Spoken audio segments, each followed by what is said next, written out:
Hey everybody, welcome to Brawl at the Beach NA 2v2.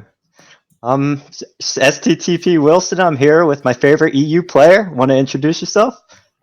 I am the Daiki Wilson. Thank you so much, and I am super excited for today. As always, NA in my heart forever. America, happy July 4th. That was just like 3 days ago. Today will be an interesting day. There's a lot that's going to be happening, a lot of games, and a lot of team swaps, huh? Yeah, like every team is swapped today. It's a little bit weird. I guess a lot of people have things to do this weekend. So yeah, some of the teams we got Bumi with Cody Travis. Ethan is switching partners to Noel, and I think that's going to be like a long-term thing. Blood Diamond is with LDZ today. Wingsheld is with Grizzy. LDZ is with Blood Diamond. It's just completely switched up today. Some of the teams that aren't switched, though, you'll see Phazon and Remmy later on today. If not first, they might be playing first, actually. And Simba, Santi are in it. And I think there is one other team that's stuck together for this. Starlight and Wrenched. Yep. And I think if I'm not too wrong, the first game we'll have for the day would be Pugsy and Khui on the same team. We just saw Pugsy do a fantastic job with Fiend over as CEO, and not to mention Khui, who like probably had his best performance in 1v1 in his entire I don't know how long career. It was funny because we were in a hotel room with 12 people, and Egg Soup just like bumps at me. He's like, dude, you do realize that the best player in this room right now is Khui? And I was like, huh. Yeah, Khui, I think he did well one other online tournament in the past, and then yeah, he came out in this land. He did great. I think he got it. Was he top 8 or top 12? I think he made the top 8. Khui got top 8. Yeah, he made the top 8. So he's looking strong recently, and he's with Pugsy, and Pugsy just did great with Fiend, like you said. So they're going to be our first match versus Blood Diamond and LDZ. Looks like we're still waiting on LDZ in the lobby. They got the West Coasters, Blood Diamond and LDZ getting hit by earthquakes recently. I hope their connections hold up. As well. What was like 6 and 7 or something like that? Yeah, it's a 6.5, then a 7.1. I hope they don't get another. Usually you get more earthquakes. Honestly, we have players named Sandstorm. I wonder if we'll ever get a player named Earthquake. Like genuinely just wondering, like Tsunami. I just prop up, just get them all in at the point. I mean, the closest thing we've ever had to phenomenon before that is probably LDZ, and that's a human. I think Kui's from California too, so he's getting hit with the quakes too. But yeah, still waiting for LDZ.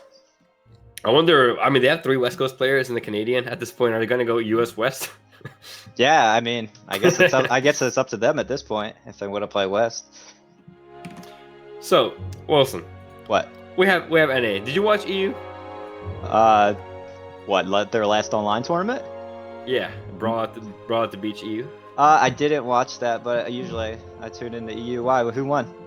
Yeah, that's like what everyone says. I didn't watch EU for some reason. Yeah, I didn't even know it happened. I thought it was next week or something. Man, I hate NA players. Like every time I'm like trying to discuss EU games, it happens every time. I go into lobbies with like NA players. I'm just like, yo guys, did you see what happened today? And they're like, what happened?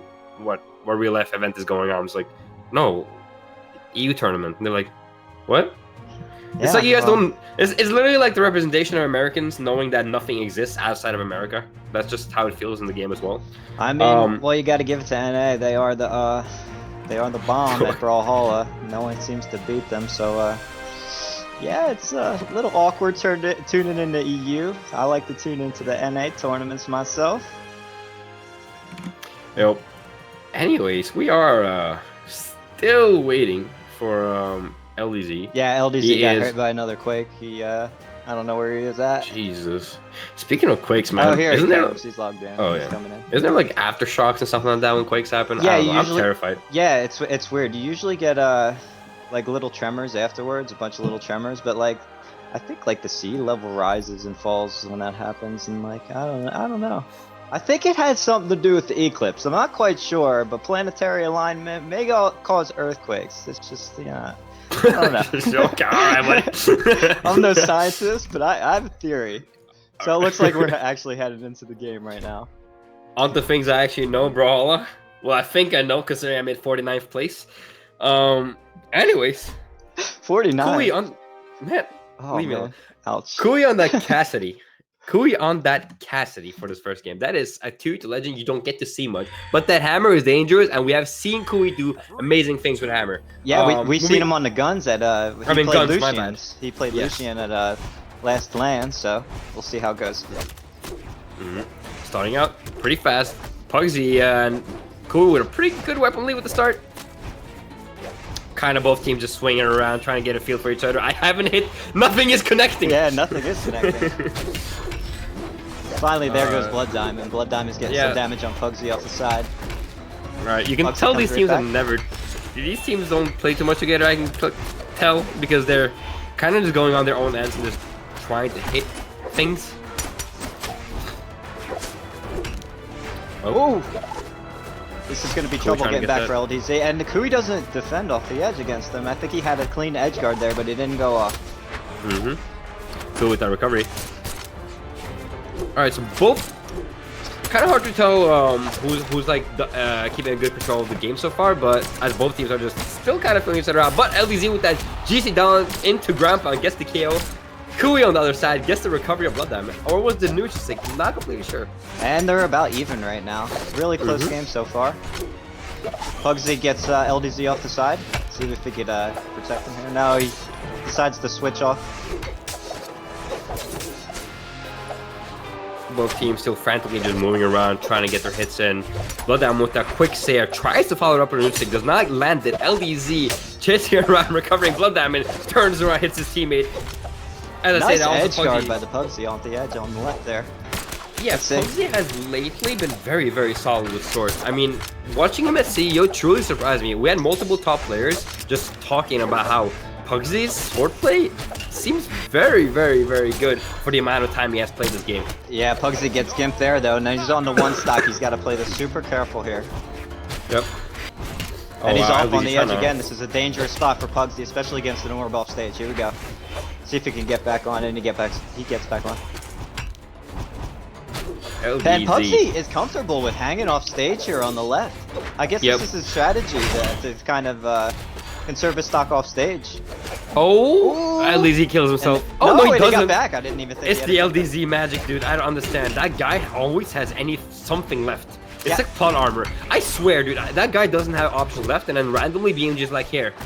I've noticed Extra that jump. too. I think they give him an extra jump on his account. It's always felt like that. Now, Pugsy is an old school player, so it does not surprise me that he knows how to hang on to those walls and just stay alive for as long as he possibly can. But I mean, in a pretty rough spot himself. It seems like Pugsy is just trying to get him out of the game right now before he loses his own stock.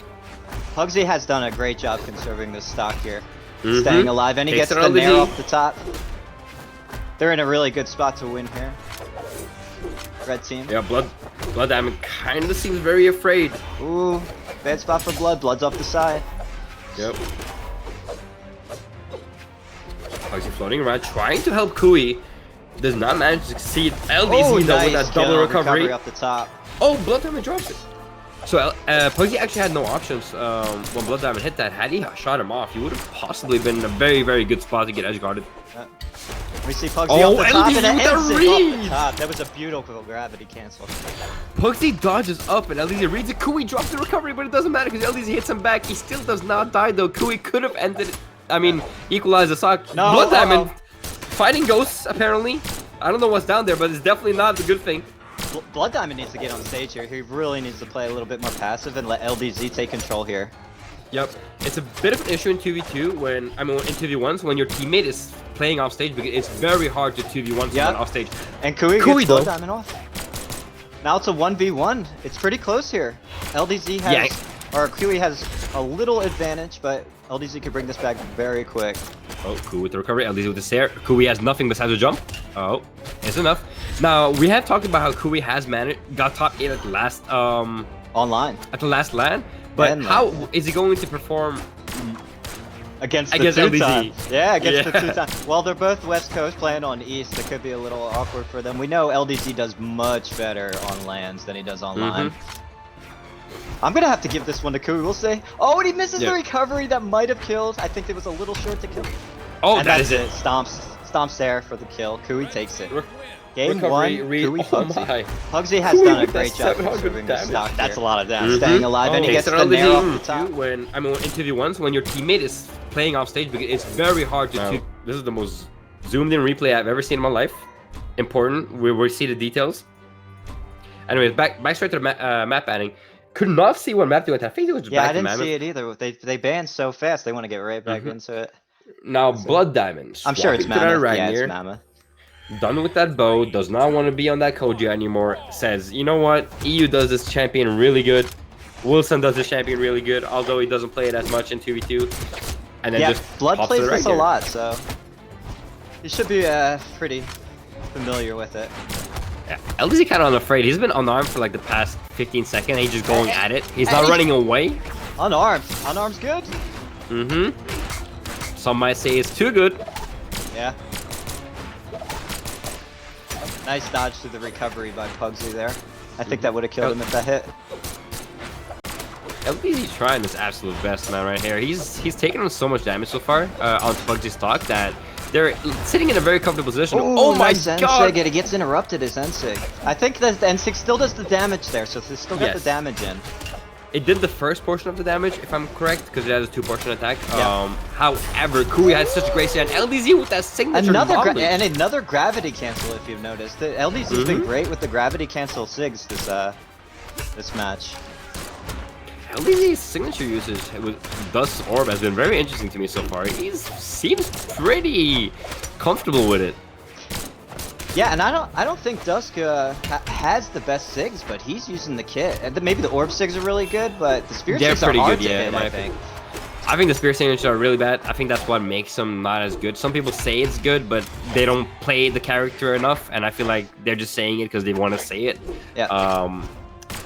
Dust definitely has very good Orb SIGs, though, in my opinion. Like, they're not as amazing as Fates, but they're still pretty good. So we're seeing a slight lead. Kui's still on his 3rd stock here. Slight lead for the red team. Now, Khui did this last game as well. We just wouldn't die, and as I say that, knocks him out. Bounces him off the stage. I didn't think that'd have enough force, but it did have enough force. And he's playing that Cassidy as well, man. Oh, Pugsy's recovery got taken there. He's dead. Yep, LDZ dead, man. Now again, Pugsy's got to conserve that stock. Let's see if he goes on the left and tries to kind of hang out while Khui racks up his big damage. Now, the same thing happened last game, where they were kind of losing, and then Pugsy just held the stock and kept getting in damage. And it looks like he's kind of conserving the stock on the edge again. Could be dangerous, but he did a good job last game doing it. Oh, LDZ, another gravity cancel N-Sig on the orb. Man, he's making the signatures look a lot better than I thought they were. Side sig. They're kind of covering areas really well. Yes, it. Khui. Man, you can definitely tell these guys are West players because they're kind of aiming at stuff sometimes when there's like no one there. Yeah. Khui with the side air off stage. DoubleDime's in a bad spot. They're both off stage. And Pugsy kills himself. Oh no. Oh no. You hate to see that happen. Can Khui do this though? It's a pretty big climb to actually have to do. I don't know about this one. This is going to be a hard feat for Khui. Oh, nice down there does not kill. Does not kill. It was falling down there, so that's... Yeah, since falling down there don't have as much force, I think it kills like 15 damage later. Yeah. But, Khui, I mean, it is possible. I wouldn't rule this out. Okay, now it's getting slowly less and less possible. Yeah. Khui kind of hanging off stage. He needs a big gimp here on one of these guys. Yeah. Preferably LDZ if you can get him. LDZ with the down airs. It's going to be super hard to get back on stage, but LDZ goes and gets the weapon. Kind of lets him back on stage. Recovering. Nice recovery off the top. And that's going to be it. N-Sig off the top. LDZ is a god with Oh this my. orb Ensig. LDZ just popped off this entire game, man. Yeah, he he just did. took Pugsy's stock at the start of the game, did multiple signatures left and right, and at the end doing that gravity cast neutral killing off Orange. Yeah, he's the one that got LDZ. 700 damage that round. So, you know, a Mhm. little switch between Khui. Now LDZ's getting it. Who can be the next guy that gets 700 damage?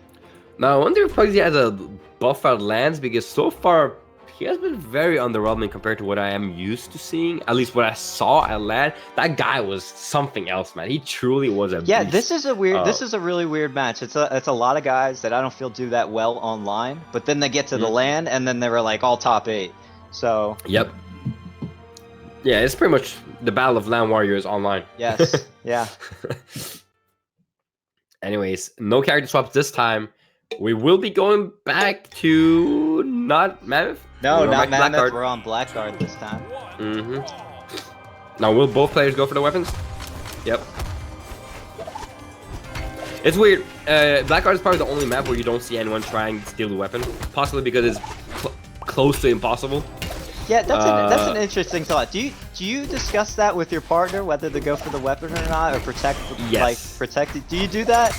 Usually, Yes. that's something I probably should discuss with my partner It's more. a bit important on the platform maps. It's really important, like Enigma and Miami Dome, because you need to know which one's which one's contesting, which one's not, or if none of you are contesting and one is taking the weapon, other affecting.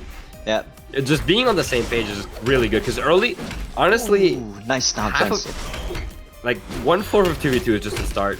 Like you get a good start, and that's probably half the game. Yeah, especially on the small maps, I figure you want a strategy going into the beginning of the game. Because if they both get both weapons, you could be in a horrible spot on a small map. Yep. More often, Nice, Blood Diamond with that side sig. side sig by Blood Diamond there.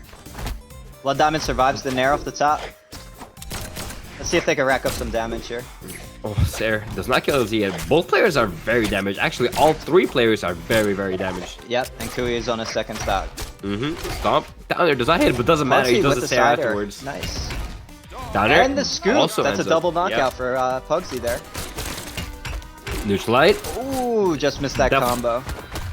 Definitely, let's do our best to hope for that damage type of combo right there. Yeah. Pugsy's gonna make it back from this. And the thing about Blackguard is you can make it back easy because it's got them pillars on the side of the stage if you got knocked off real far, so. This map is weird. You have a lot of teams that are very good on it but don't like the map, and then you have a lot of teams that are really bad on it but like the map. I've noticed that way too often with some teams lately. A great example is actually Sandstorm and Bumi. I know that Bumi does not like this map whatsoever. I don't think Sandstorm likes it as much either, but they do fantastic on it. Oh, they do fantastic on every map, let's be honest. True. Ooh, Blood Diamond is hitting Double these weapon stairs toss. like crazy. He is doing a ton of damage with these stairs. Blue team is in a very, very good position so far. Yes, they are. Oh, LDZ with that recovery. Blood Diamond going goes deep. Real low. Both players edge guarding, trying to get the hit, did not find it. There. They Side need light, these knockouts down like light. right now if they want to be in this game. And Khui is just racking up the damage on the blue team. Let's see, that's what you want to do here. Oh, that's there off the top. Does not stand at the angle he wants though. Still haven't found the knockouts yet. There we go, side Khui sig. with the side sig knockout. Now they got to get LDZ out. Oh my. That was dangerous. Nice nair off the top. Okay, they're down, but it's still winnable here. It is winnable, but the position they're in is not too good. 2 hits and they can possibly die. Yep.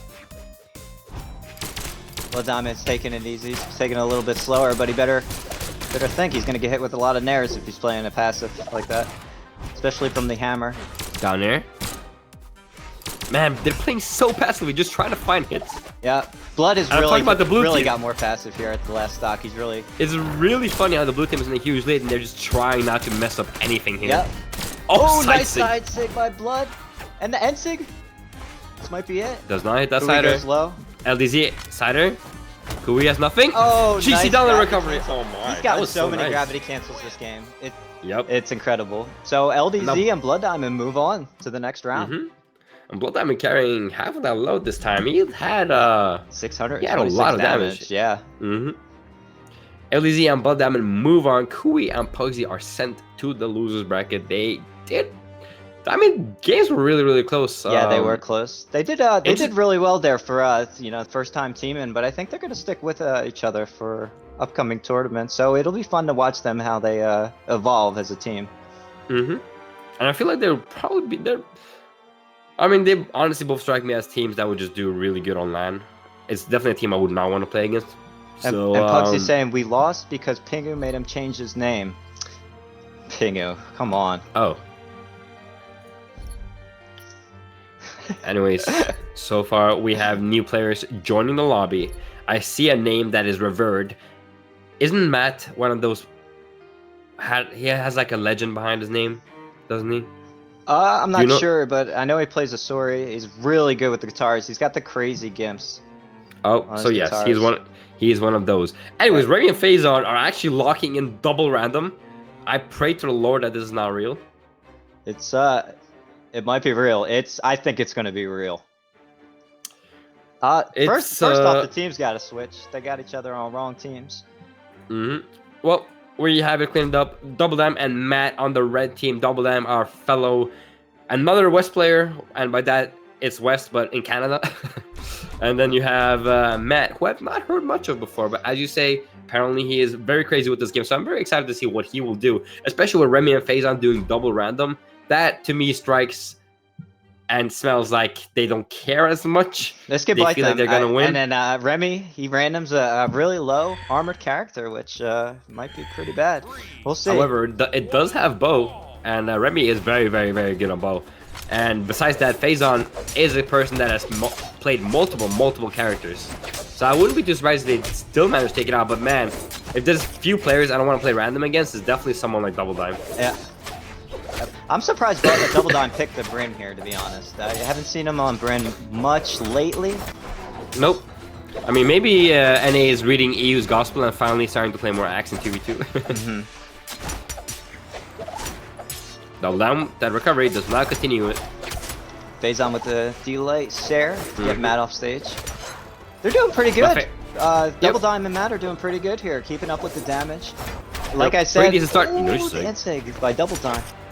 Like I said, Remmy has low armor here, so he can get knocked out real early. Yo, Matt and his edge guards though, he doesn't care. Ooh, a little bit of team damage from DoubleDime there, but that's all right. Matt with the unarmed does nice down by Phazon. Is taken out. Down there, Remmy. That's the slowest conversion I've seen. Does end up killing him though. And Matt with the down sig. Tighter. Will we see the KO here? The edge guard. Down. Oh, DoubleDime doesn't really go for the dare off stage with the axe. I think he could have got him there. Yeah, that was one of those confirms where like you pretty much have it no matter what. But he just decided not to go for it. Yeah. I mean, I can see it. Phazon was right behind. He probably didn't want to risk damage if anything unfortunate happens. Yeah. DoubleDime. Yeah, a lot of damage. But Phazon comes right back with the damage of his own, even doing more than DoubleDime just to do him. Getting some great reads. Nice. Oh, Remmy. Did you see that gravity cancel down light into the recovery up top? Killed off the top. I didn't see his health, but I know that will kill probably an orange. I think it's what he just did right there. Yeah, he started on orange, I'm pretty sure. Man, I didn't know Remmy has a guitar. Yeah, honestly, Remmy's doing great on this thing. Though with this recent patch, it feels like everyone has a guitar. Yeah, guitars are pretty strong right now, but I mean, you could say they're strong, but they still have counters. Axe, Lance. Or not I don't think Scythe does too bad against Hammer and Lance, I would say. Oh, Saturday. Okay, Matt needs to play super safe here. He's on his left stock in red. He just needs to not be taken out before Remmy is, so DoubleDime can have a better 1v1. Ooh, but that sig is so strong, and it lingers. That's hard to dodge. That sig. Side sig on Ember. Gravity canceled it. Yeah, real nice. DoubleDime hunting with these signatures, trying to get a KO. He throws his weapon. Does not pick it up either. This is trouble for. He just lost his weapon here, and they're gonna guard that weapon so hard. Oh, he gets it without taking any damage. Phazon missing a lot of attacks, uncharacteristic of him. Usually Phazon is one of the players that I do not want to mess around with off stage because like he's very, very, very accurate with his attacks. Yeah, especially Also- on that spear. He's really good at landing attacks on that spear. This This could is be a it. mountain to climb for DoubleDime, man. Down there. The GC neutral, that's not a story, bro. Uh-oh. Alright, both He's players doing a kind of pretty just good messing job. around. Cider. I don't think he's getting back from this one. I think that's Nope. it. Yep. There was like 2 weapons and 2 ground pounds aimed at him while he has close to nothing. I'm not sure if there's anyone that could get out of that situation. Nah, he had to waste all his options just to get back on the wall. He was dead for sure. So they did so DoubleDime and Matt did pretty good their first stop again, and then Remmy and Phazon just, you know, ran away with it. Their second, it seemed like. So they're playing random again. Remmy gets the Mirage. No, and Phazon, did he random Wushang? No way. Wushang is like his main kind of. I'm pretty sure they random both of these characters. Well, what a random for Phazon if that's the case. Yep, and what's a bit funny about this is that Remmy actually plays so much Mirage. I It know. is his go-to. It's his go-to Scythe character if he ever goes Scythe. And on that other side, Phazon's Wushai. I don't know, man. I guess random's in their favor. This may as well just be a normal match because they're both playing characters that they are very, very familiar with. I respect the random pick. Not many players can play random and do well. I think out of every single player in this game, you'd probably be the only one that respects a pick like that. Yep. So Remy's in the dark red here. Ooh, nice Matt, ground pound from the Scythe, and Matt cannot make it back on stage. Remmy with the knockout. Recovery following up. I mean, Remmy following up that down that stair for Phazon with a recovery. As per usual, Remmy and Phazon are very, very consistent on just very small, basic hits conversions off of each other. Yeah, I'd and say they're the best combo team in NA. I would say that. I think right now they are. There was a time where where Santi and Bumi were prioritizing combos, but not anymore. Yeah. Phazon with recovery off the top. DoubleDime's on a second stock now. Remmy so pulling pretty Phazon close. back. Still pretty close here. Ooh, misses the recovery on Phazon. That would have been a knockout, I think. I mean, Remmy being on the second stock is really not a bad position, but I'd say that Remmy takes out the Phazon stock. A little bit of friendly damage. Nice sig. Here comes the combos Starlight. on Remmy. And it gets interrupted by Phazon. That was great on Phazon's part. He knew he had to interrupt that, or Remmy would have been in a horrible position because he's that red. If he would have got hit by that area, he would have got knocked off way off stage, and he would have been in a bad spot. And Phazon with the ground pound to knock off Matt. Downlight, Starlight, Nair. Now it's looking like they're running away with it again. The second stock has been where they're getting where they're taking the lead. Oh my. Don't do it to him. Phazon almost picked off that early game plan. Matt he just pulled him out, tried to get him through. Also, Phazon getting these reads with gauntlets mid-fights. Yep. And they're just throwing out sigs like candy now. They know they're in the lead by a lot if they can get these big sigs. Oh, Matt is in a horrible spot. Oh my, oh no! Sig. Oh my god. Oh, that was so unnecessary. And what is happening? Phazon might be in trouble here. Okay, no, he got back. Alright, makeshift combos, bread and butters. Just go to build a beer. When you get a lead like that in twos, you could start throwing out sigs like Phazon. Oh no. And that's it. Okay. Game. So that wasn't really a close match. Remmy and Phazon took that pretty convincingly. Yeah, so that second match seemed more doable until it just didn't. Yeah, like I said, they ran away with us. The game, their second stocks, really hard. Remmy had a few nice ground pounds there. Now, I find it interesting that they actually decided to go random. I guess some of the more dominant teams have started messing about lately when they're playing teams that aren't as good. Obviously, they're still very good players, but the team synergy in 2v2 is just so important, and it allows them to do stuff like this. And Phazon and Remmy picking double random, just a testament to say, hey, we don't really have to try our best yet. They may have tried their best in gameplay, but they obviously say we don't need the characters. But it doesn't matter that much. We can move on from there. Yeah, they also been together so long that they've probably even practiced that combo in the past, if you know what I mean. Double random? Oh, you mean as they probably played Mirage and Wushang before, so they're probably pretty comfortable. Anyways, Double and Matt are not out of the tournament yet. They are going through loser bracket now. everything is still possible. I've seen Blue from EU lose in top 128 and win the tournament 2 times. Yeah, that was a crazy tournament. He lost to Agno super early, right? And then he came back and won it all. What a run.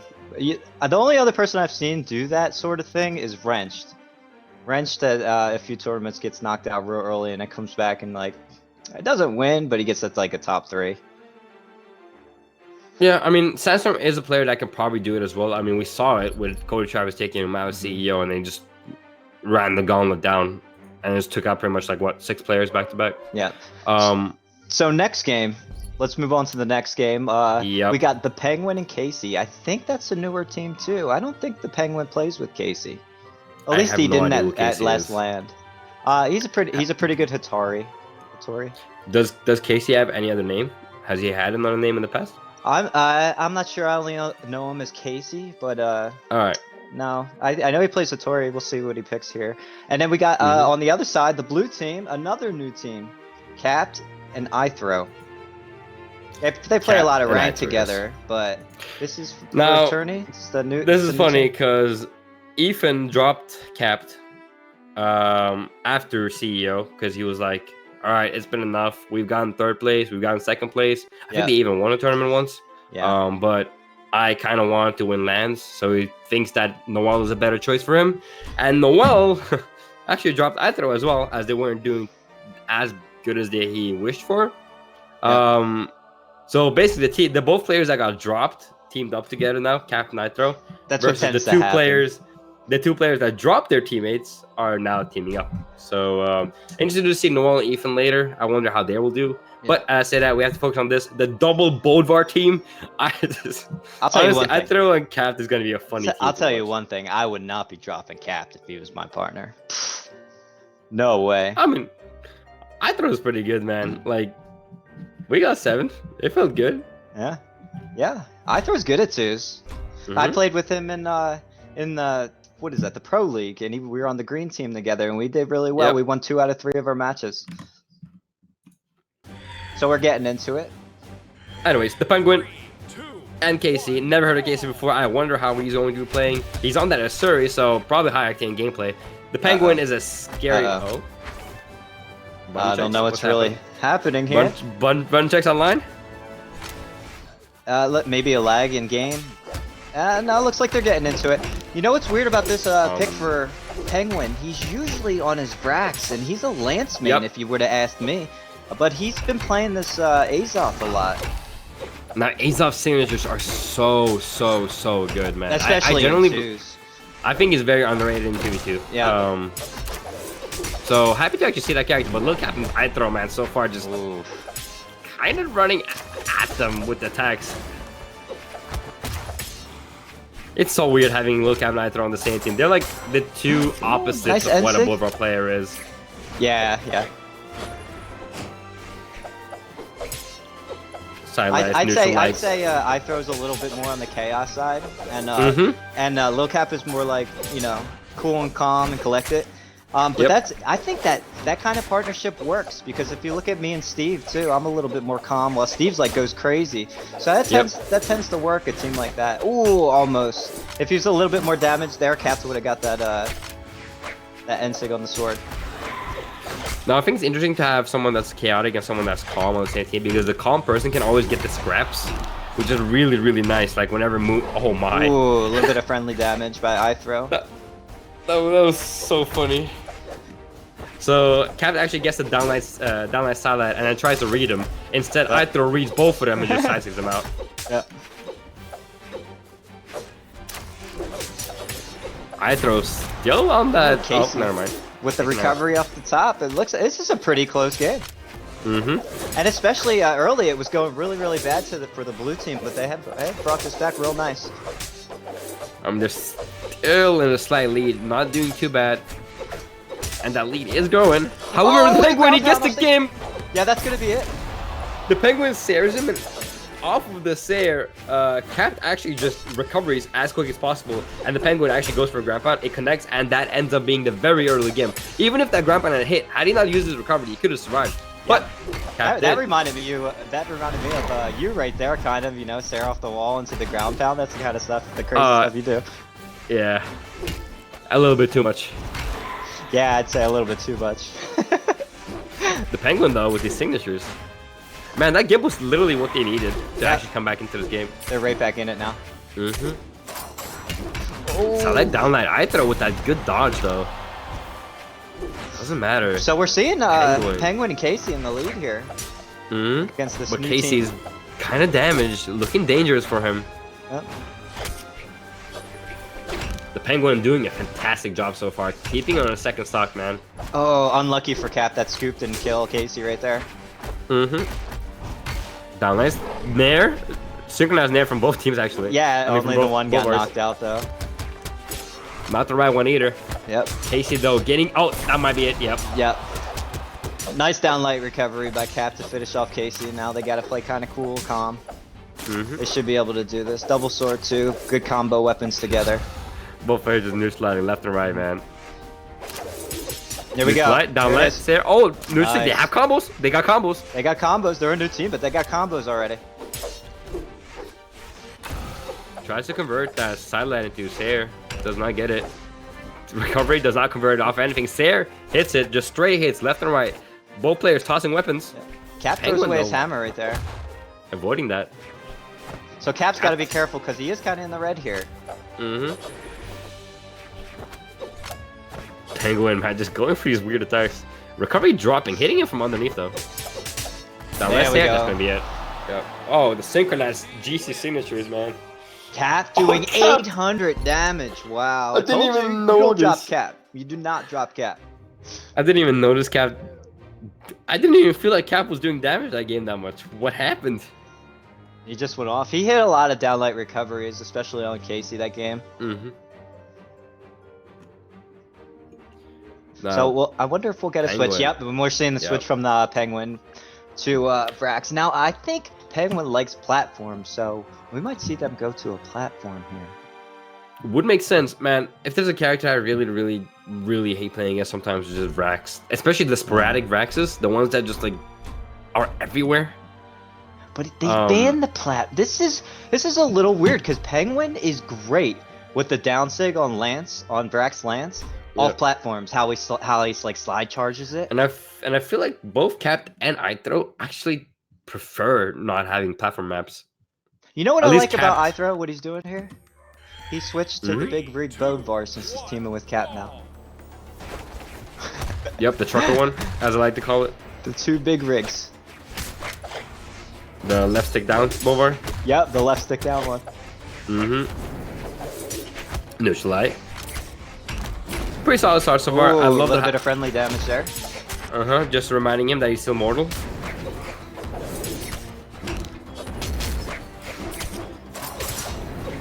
Nice down sig, who still gets the damage even though he was interrupted. You know what I used to love doing when I was teaming with people? If my team was pretty good, sometimes I'd hit him and just like see if he still bleeds. Yeah.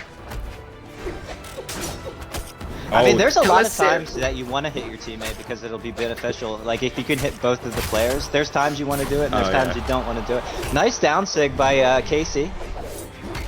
Ithro coming right back with the side air of his own, knocking out Penguin. Yep. It's funny, these two players both kind of avoiding edge guard. They're just like staying on the ground as much as possible. Nice side sig by Penguin. Is not enough. Not enough. Downlight, Sair. That'll be it. Cap though, hitting left and right. So we're seeing the blue team in the lead. A lead, albeit a slight one. Penguin's doing a great job with these side airs, racking up damage right here. Just finding him left and right. They finally get Casey out. Oh, Penguin with the big side sig. This is going to be hard to get on stage. Nope. He gets back on stage. That's kind of a weird edge guard. It kind of went off too far. I would have been up top.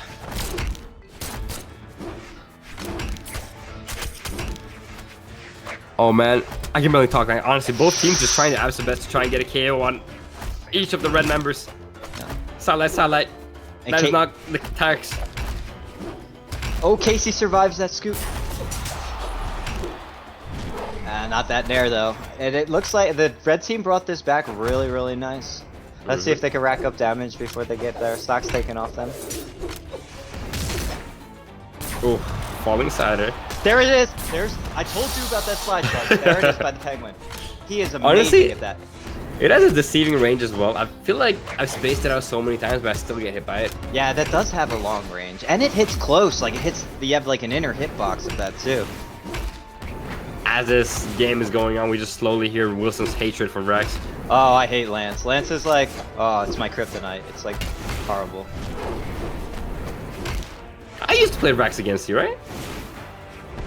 Probably. You know, Bumi does the tournaments now. It's I shouldn't tell everybody that I hate Lance, but I hate Lance. I can't even play my, and you see me like versus Cosolix, I can't even play my guitars versus like a good Lance. I switch up to Axe usually. Oh, the combos? Oh, ooh, that was so close. Oh, there? Ooh, I'm surprised I didn't find it. Down right. So this is going to be really hard to win, but it's doable. You definitely believe in miracles. Oh my. Actually, that was pretty clean unarmed. How do you hit that downlight? Possibly could have gotten the ground five for the KO. Oh my lord, don't do it to him. Oh no, guys. They keep going for the end stick. I can't believe he does every single one of them. Oh. I do believe in miracles, especially after the Sandstorm Wrench game. Oh, but the miracle doesn't happen this time. And Ethan and iThrow, new team, taking it. Cap does an insane amount of damage too. He did great that set. Now that is pretty money. I mean, that's pretty funny because both Cap and iThrow, I mean, new team, and it seems like they're just having fun with it, hitting those downlights into new stick reads, trying to get it, does not land it, doesn't matter. They move on, and KC and the Penguin do not succeed in overthrowing the higher seed. Yeah, anyways, I think we'll see them a little later on in the tournament, though. I think they're a good team. We'll see them in the lower bracket. With that match being done, we will move forward to a team that I really want to see. Noel and Ethan versus Blue Guys and Days. Yep, and here's a little bit, like last team we talked about, here's a little bit of a chaotic player and a little bit of a like conserved player. Noel is the more, you know, laid back, sort of takes his time, and Ethan, he just goes in sometimes. And we're seeing them fight Days and Blue Guys. So we're seeing Blue Guys is a gauntlet main, so he's bringing out the Rayman. Days can play Scythe, Sword. Go ahead. Oh, it's not. So it's hard just taking out trouble. I was actually watching these guys spar each other because I don't think they knew that they were gonna play against each other. Yeah. These two teams sparred each other yesterday for probably like, I don't know, 40 games, 50 games. How did it go? They played a lot. It was mostly in Ethan and Noel's favor. The only times Ethan and Noel lost was whenever Noel just killed himself for no reason. That actually happened more often than it should have, but I feel like that was more just trying to warm up. However, this is a tournament, and we have learned that in a tournament, nothing is the same. Yep. So, also, fun fact, they were actually playing on Shipwreck for like probably 90% of the games. So them going to Shipwreck on this does not surprise me either. Ethan, Noel, new team, both players dropped their teammates for each other. That is a love story you don't see anymore. Well, the last big switch we saw was when Bumi made that switch to Sandstorm, and then they all switched partners, the three teams. Yeah, and this is why they say chivalry is dead, my friend. Yep. Ooh, nice combo. Oh my god. Hit that off the top. Yeah. He was kind of flying with that one, and I was about to fly with that one as well. Oh, Noel with that movement. Slicks back, GC side stick forward. And Ethan follows up. They got. Ooh, this is looking really bad for the blue team. Yo, these players looking kind of good so far, huh? Yeah, they're looking really good so far. Ethan could have double D-light it there and got more damage, but I think his partner was caught in it too, so that's why he didn't go for it. Now, one of the most terrifying signatures on any Axe character in the game is Rayman's down stick on Axe. When it hits, it hits. Ooh, Days with the knockout on Noel. So as much as they lost that first stock really bad, the blue team's kind of bringing it back here. And then, nice instinct combo. So we're kind of tied up here. Yep. Noel with the side stick does not end up getting the KO with it. Ethan kind of just sits there and does nothing off that Neutral light. I'm not sure what he was doing there. Recovery does not land. Nice, gravity cancel side sig with Ethan, and he's spamming side siggies and he's hitting him. I think if it works, you keep doing it. I'm surprised he just doesn't, and he keeps going with it. He keeps going with it, and this is perfect. We saw Izadru do something like this against Blue and Simple at last land and CEO land. He on Olgrim, the axe down sig was working, and he just kept using it and using it and using it. That's something like every player needs to know. Like if your move is hitting, just keep using it. Just keep using it, and he's using it more. He may be listening to the stream. I fully agree with that. And I mean, man. Another thing that was interesting about Izadru was that as he was landing these down sigs, the crowd kept going 3, 4, 5 as he's like hitting them. Sider ends up getting killed. Blue guys 1 side against 4. This is one of the hardest positions in the game. Very, very few players have managed to do a comeback like this, mainly because you have just so much to work against. Especially against these caliber players. I don't think Blue Guys kind of has a shot here, to be honest. And the walls are so small on Shipwreck, you can't camp them out for too long either. Blue Guys, nice movement so far though, Ethan. Starlight tries to get the read, does not. That's kind of a, what do you think about that? That's kind of a risky to do to the gravity cancel against in a 1v2. I don't like doing it. You talking about his gauntlet satellite? Yeah, he gauntlet satellite. It put him in a really bad spot. He's lucky to get out of that situation. It could have been ended right there.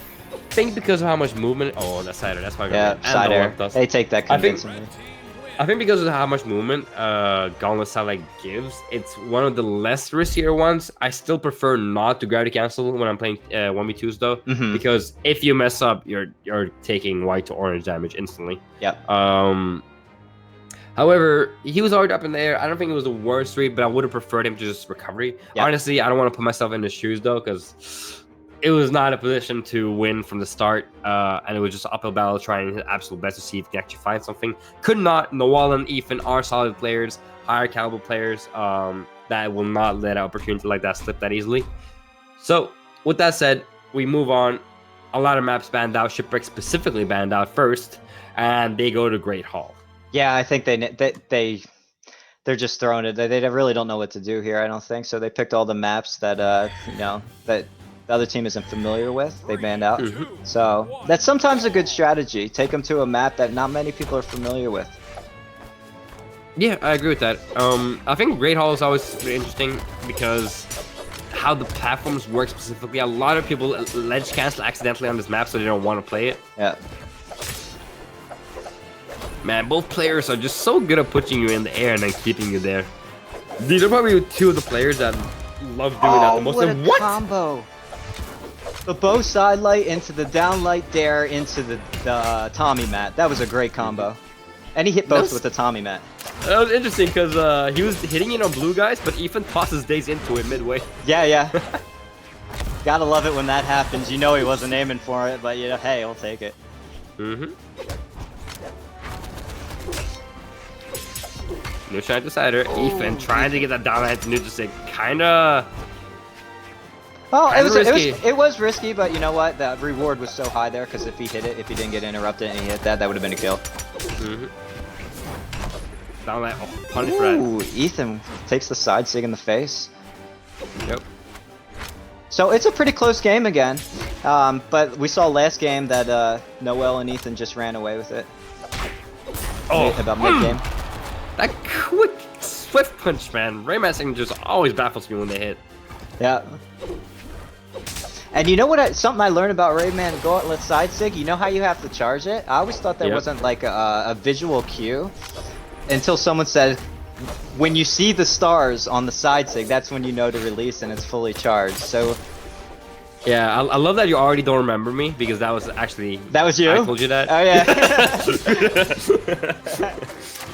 Oh, the wall goes all the way at the top and finds the recovery. Holy, he was an astronaut and he actually found the moon. Not to mention connected with it. Yeah, I'm liking this Noel coaching too. Maybe he's bringing it back. Yeah, I think out of all of his characters, it has always been his best character. Although Noel Bo is a bit weird, but hint, hint. A lot of people have been telling him, Noel, just play Bo like Remmy plays Bo in 2v2. Yeah. Remy's bow is one of the scariest bows. I think it's actually the scariest bow in the world. Stomp side air by days. Now, if blue guys can really conserve a stock here, they have a chance. Oh, tries to get that side air, does not hit it though. Oh, Ethan with a nice end sig. I don't think he's going to get back, especially against the best two edge guarders in the game. Now, that was kind of funny because he almost missed it. Blue guys had really great movement. Oh, team combos, they have combos. What a combo! New team already.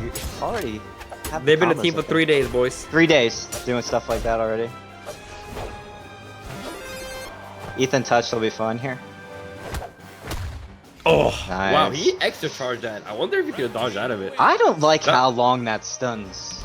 I always thought, you know, because you could charge it like Ethan just did and still hit. I don't like how long that stuns you for. I never liked that, but hey, it works. Ethan does it. On, baby. You know why I think I don't like that? Because I don't use it often. Yeah, you actually don't. Nah.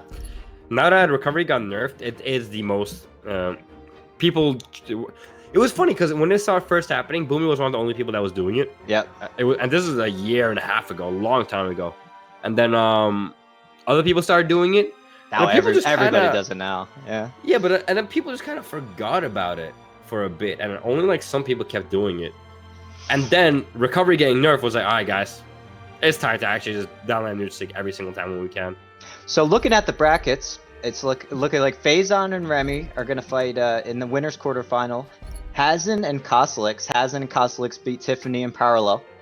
Little Cat I Throw versus Simba and Santi. Bumi Cody Travis versus LDZ and Blood Diamond. And the last winner quarterfinal game would be Noel and Ethan versus Starlight and Wrenched. And Starlight and Wrenched just beat Poolit and Slime, which is a pretty good team, if you ask me. Wait, Poolit and Slime are already that far up?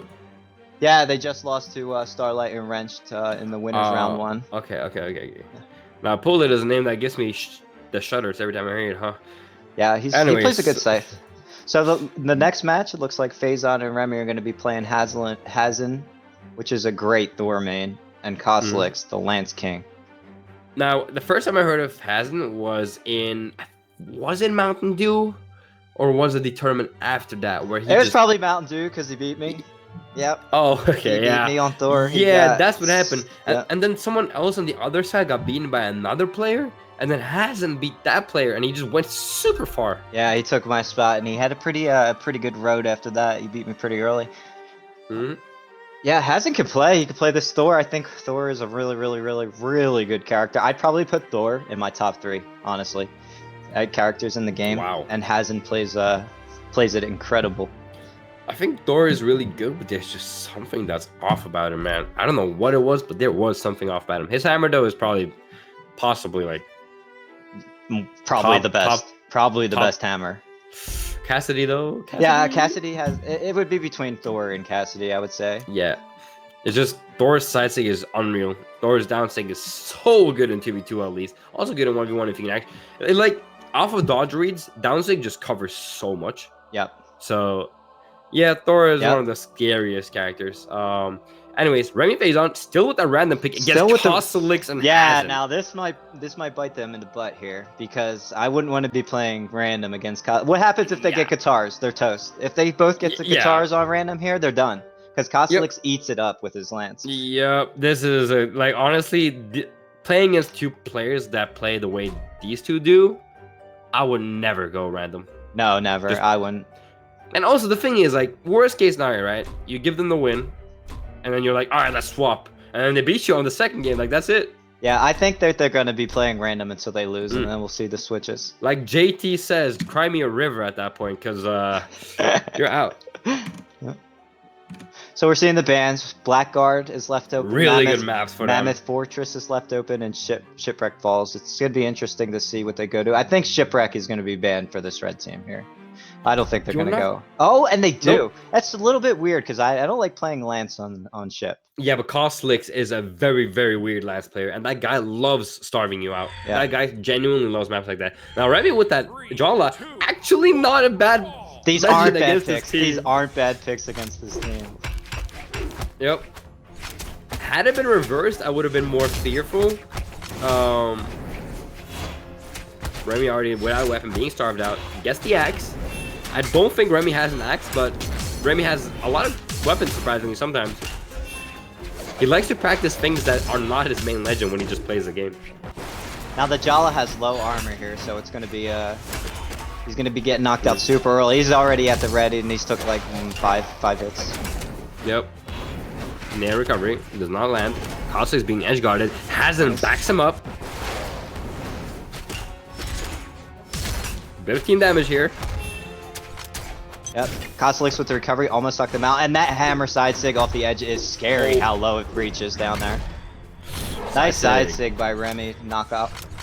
Now both players going for sassy. Both players landing on their targets. Remmy tossing his weapon up, was not ready for that team combo. Hasin with it down there. And the scoop kills.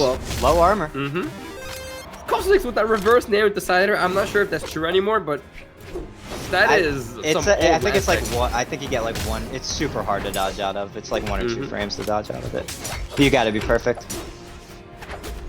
No. Game's equalized. Remmy though. Yeah, Remmy is strings. racking up the damage on Cosolix here. If there's one thing he knows how to play, it's definitely sword. Yeah. Oh my. Ooh, almost conversion. Down sig does kill him. Yep. Yeah, Phazon has played. He has played a lot of Mordex, so he's very, very comfortable on this character. Yep. Phazon just tossing us stages left and right, and they are connecting. Yep. Giving me some shades of Sandstorm. Yep.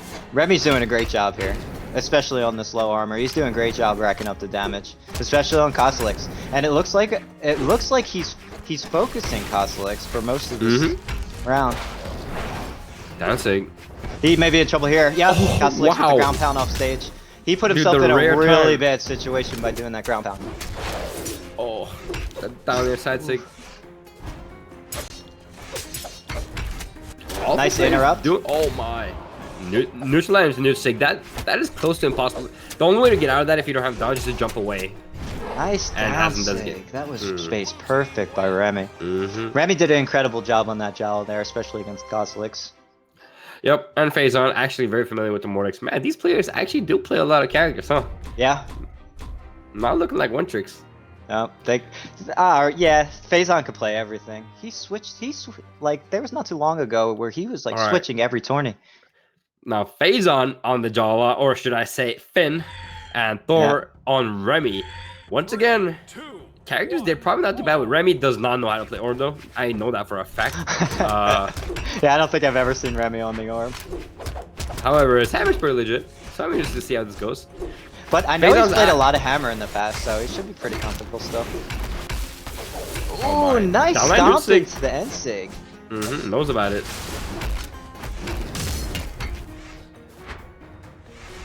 Now Hasin not even damaged yet, man. Yeah, Hasin's doing great here. A bit of team damage from Cosolix and Hasin. Oh, stomping to nothing.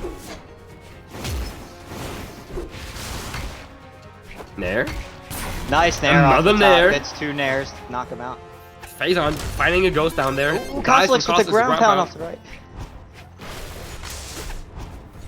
Cosolix is great at ground and knowing when to ground pound. That's something he's always been really good at. Everybody says he doesn't go off stage much, but when he does, it's usually with that ground pound, and he does really good with it.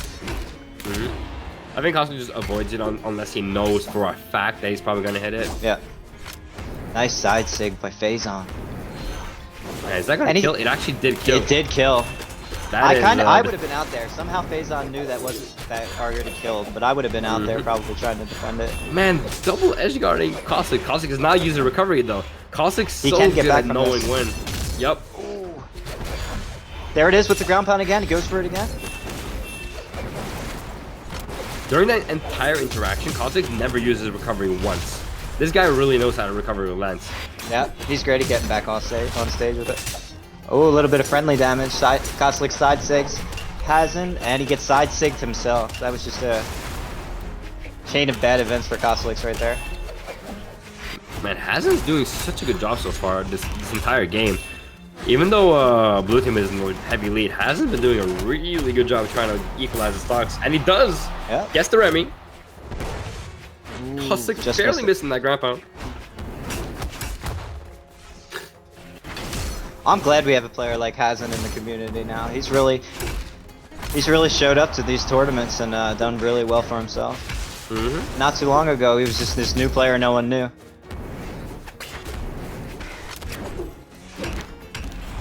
Oh, Cosolix getting is edgy in on big it. trouble here. He can get back, but Oh, Hasin going out there trying to make something happen. Now this is very possible. Has 2 stocks against Phazon and Remmy. All the way he's in red. It does not matter because he has Thor. Oh, I'm choking for him, man. I think Hasin might take this. Yep. Oh my lord. That's another thing. Remmy tosses the weapon. Oh. All right. Hasin That's needs to get a unlucky weapon to hit. before he gets starved out here. Remmy on the orb. Actually good for Hasin. Get this on here. Nutsig unpunishable. Because why not? It is really unpunishable, that's it. Holy. Oh, Hasin though. Remmy does not know how to play orb. Okay, Hasin dropping combos. That's fine. We choke, Remmy we needs to choke. switch out off the orb like right now. Oh, Good combo. Little picks bit the down weapons here. Side sig. That's not gonna kill him. He has an edge guard opportunity. Yeah, what? Oh, that was really bad. He should have. He recovered up into the wall, and I think he couldn't get out fast enough. I think it kept him there for a while. And Hasin wins. Takes the 2v1 on V2. 815 damage. That's crazy. 815. 5 knockouts. Oh boy, that's a moment where Cosolix jumps out of his seat. He's like, yes, let's go, baby. So they decide. We said they might switch if they lose. They decide to keep playing random. Man, this is exactly when the... Oh no, they both got guitars too. This is bad. This is This is when the bad. Brawlhalla Mafioso just comes out of nowhere and is like, let's pull some strings and just magically make blue team lose just because of this double random pick. So hammer counters guitars, Lance counters guitars. Tier list by Wilson, by the way. Just saying, guys. Hey, I played enough guitars to know what counters it. I agree with that. Oh my, but they have combos! Yeah, they do don't have play combos. together. They have probably never played this combination. Yeah, I don't think I've ever seen Remmy on a story. Or no, that's Phazon on a story. Okay. Remmy has played Sentinel. I have seen him play Sentinel, especially Now, with they were- Bumi and twos. Oh my, Cosolix with that down stick. Man, they really buffed that down stick, didn't they, huh? Because there was a time where it used to not have force at the back end of it very consistently, but a change happened and it's way more consistent on the back end hitbox, and it has like full force for it. Kind of ridiculous if you ask me, but I mean, why not? Nice side sig by Remmy there. Knock it out, Hasin. Absolutely And not. Cosolix cannot get back from that. No way.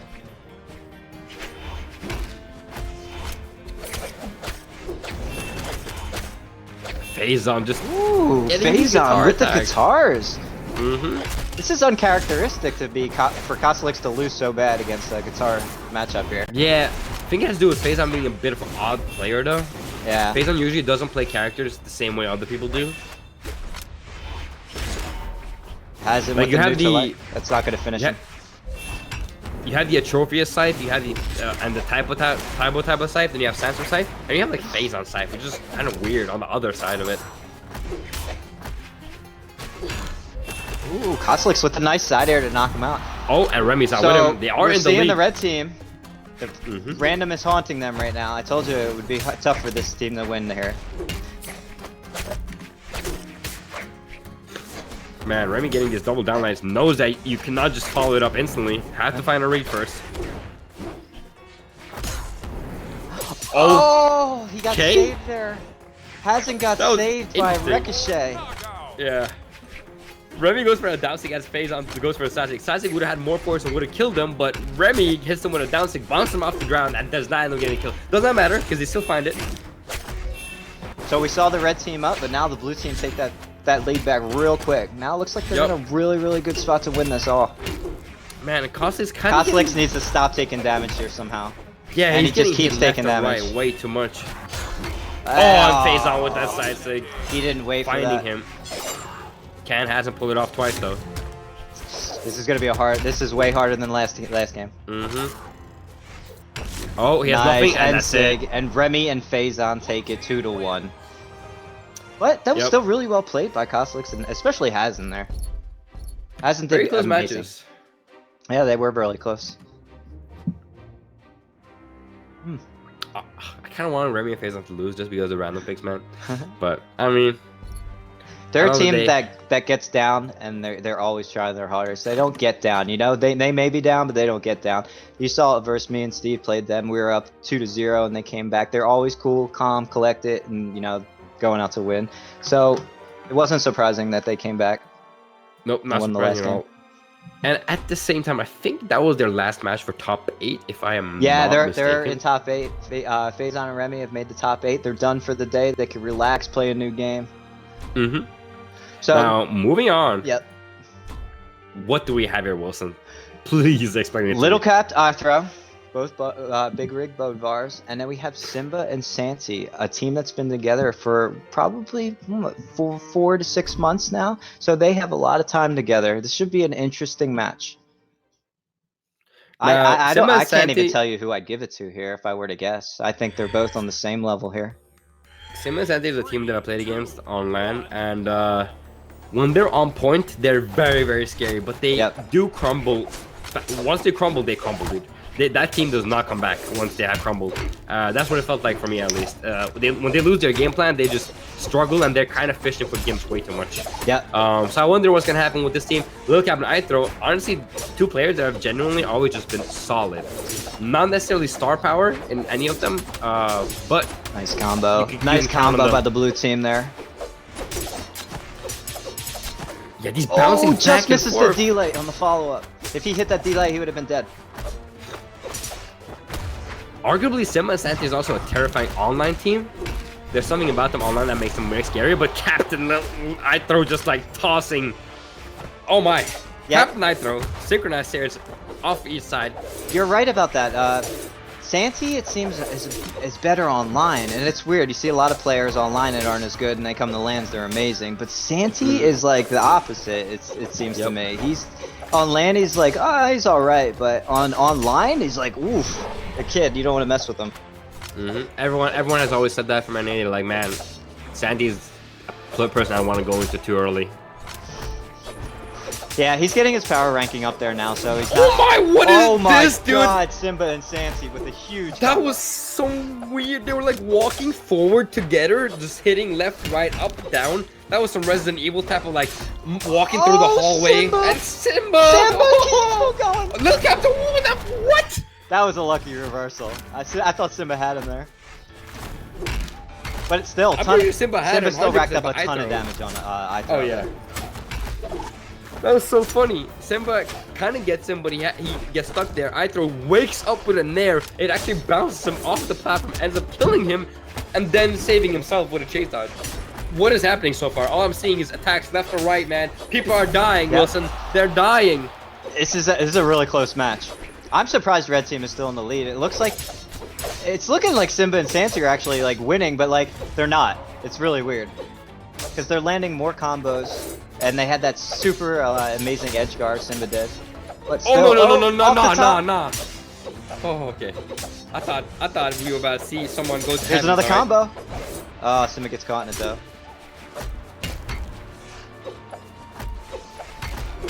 The stomps, man. Yeah. Now Simba. Terrifying. We'll see what Simba does here. Simba, he's still going in.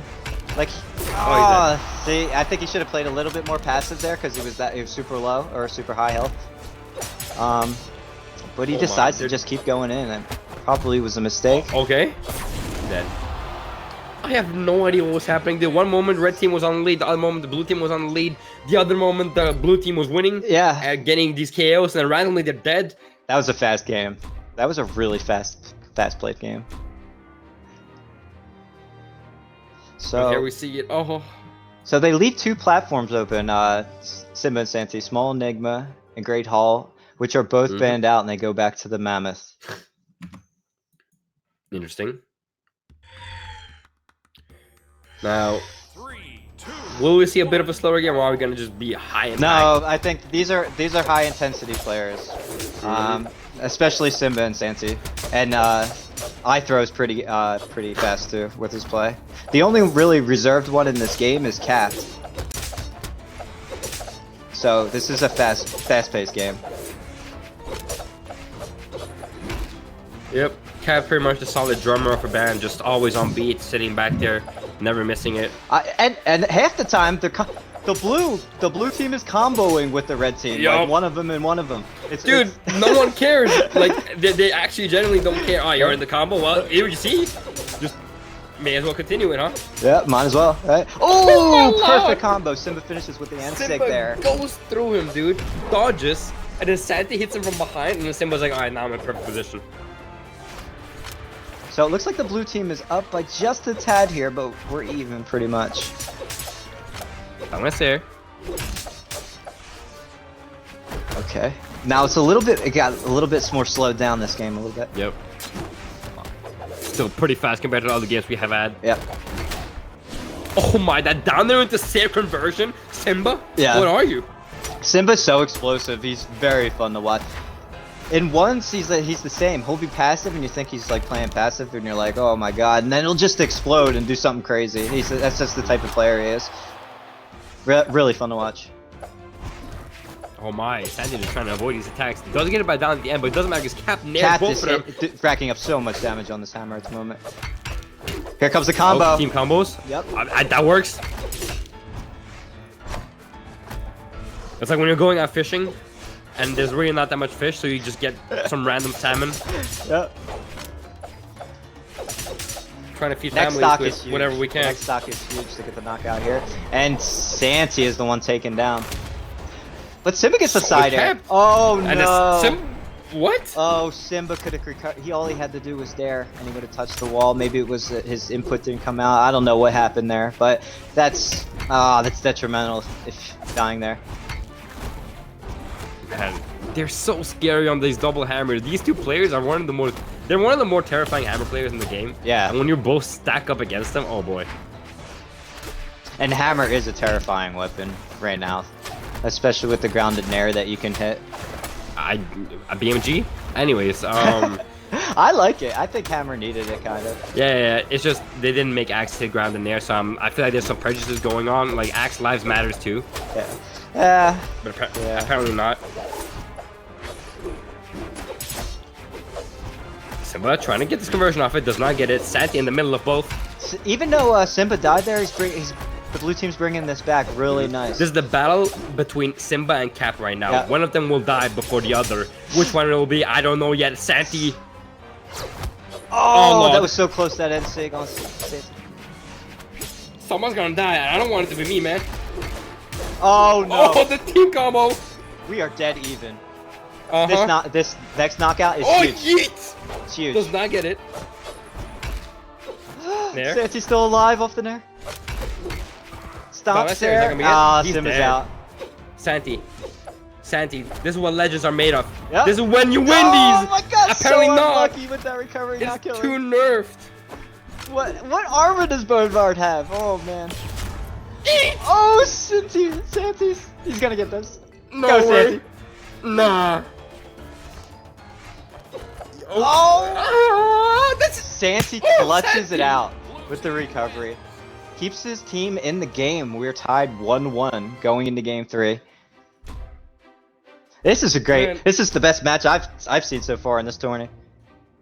You know when you go through puberty and then you just get sent back to puberty You again know, because games are just silly? I don't even remember that. It was so long ago, so. You're kind of old, man, huh? Yeah. Man, Santi with that 2v1. That was really nice. Plays. That was what heroes are made of. That is when we're legends seeing are a born. lot of 1v2s where the one player is winning today.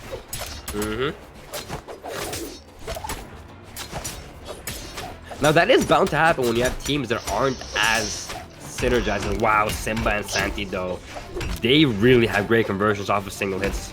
Yeah, they're another great combo team. They remind me a lot of Phazon and Remmy. it's not even like rehearsed team combos. It's just really well conversions. Ooh, nice conversion by the red team.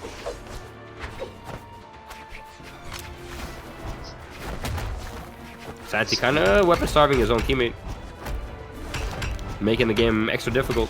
Yep. All right, They're hitting a lot of nairs and scoops right now with these hammers. They're going crazy with the hammers right now. And I love they're like timing it differently, so they're both hitting at different intervals. Yep. So And you it just can't dodge covers, both. hammer covers so much space too. So if you can get that down, that interval, like you attack, I attack, you attack, I attack, hammers, double hammers, great for that. We are dead even again. Oh my. So Santi's the I just first hit to a- fall by a recovery here. Putting the red team in a minor lead. Nice, Santi with the conversion on Little Cat. Dead even. Simba with the recovery does Yeah. find it. Now, if Simba can get this damage without losing his stock here, he could really put his team in the lead, and he survives that nair. But Santi though has been taking a bit of damage on the stock. And Simba is still alive. So he's getting knocked off super far, so Santi's got to kind of play it careful when he gets knocked off super far. So they choose to just stay on stage there. I think they could have.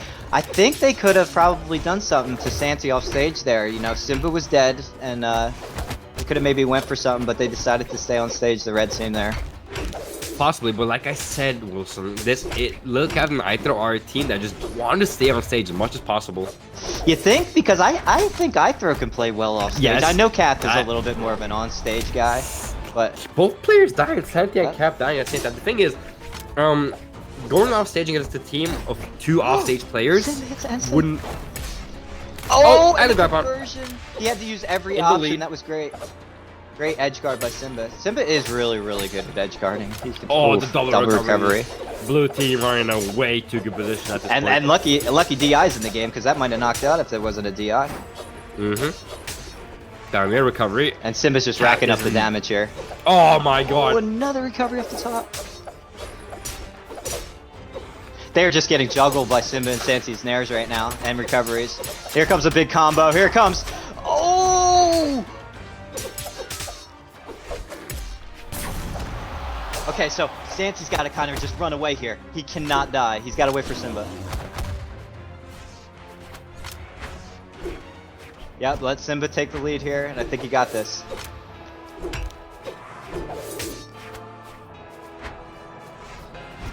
Okay, off stage. Simba's the one, got to be the one in front here. Santi's playing a little bit risky. There you go. Finishes with the downlight recovery, and Simba and Santi move on to beat the new team of Captain Ithro. That was a really good game. Daiku, I think LD or something. I don't know where he's at. So I'm here solo. Oh, for some reason my microphone just died. Oh, okay. That was weird. Welcome back. Anyways, we're back. Santi's hero moment truly was the defining second. The blue team just decided, you know what? After that, we can't lose this. Let's just win the next game and get over with it. And that combo was Ithro- huge too at the very end. I think they got Ithro out at the end there. That was huge. That won them the game. That combo at the end. So, Ithro and Cap, man, they looked so solid. They did Until look Santi solid. just said no. Yeah. So we're seeing next game. Bumi is teaming with Cody Travis. So Cody Travis usually partners with Isadrew. Bumi usually partners with Sandstorm. I guess they both got something. Isadrew and Sandstorm both got something going on today. So they've decided to team up against LDZ and Blood Diamond, the two West Coasters. We saw them a little bit earlier. LZ with those great news orb. Yeah. I wonder if we'll see more of it. I'm sure we will. Now I want to talk about this pairing. The reason why they're teaming is because Sandstorm is on vacation finally. Okay. I'm so happy about that. He just was on vacation. He was just at the beach. Yeah, Come but on. man, this guy doesn't matter. That doesn't matter. And- He went 15 grand. You know, just go on another vacation. Yep. Who cares? And then you have Isadrew, who actually is not home until tomorrow. So they're like, you know what? Fate happens for a reason. This is Umi, and already off the bat, a team combo. Oh my god. They don't team even combos already. Oh, no. He's playing core. Yep. He's been practicing this core a lot the past week. When he got home, it just seems like he's been playing nothing but core. from what I've seen. So Blue team clapping back a bit, slowly getting back into it. Now it's just such a weird pairing, man. You would never expect Bumi and Cody to ever be a team. Yep. Oh, no, nice side sig by DoubleDime. Bumi does not get the edge guard.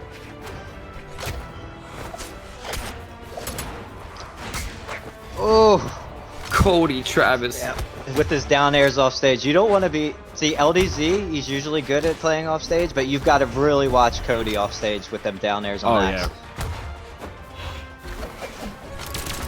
Cody is a player who, over time, has just gotten scarier and scarier. Oh yeah, scarier. yeah. And he's always been good, but now I'm so glad he's finally playing every tournament, and you know, you really get to see him because he was always good. He was always good to me. Ooh, that was a little bit risky throwing that side sig out. Ends up costing him his life there, Bumi. So we're seeing the red team.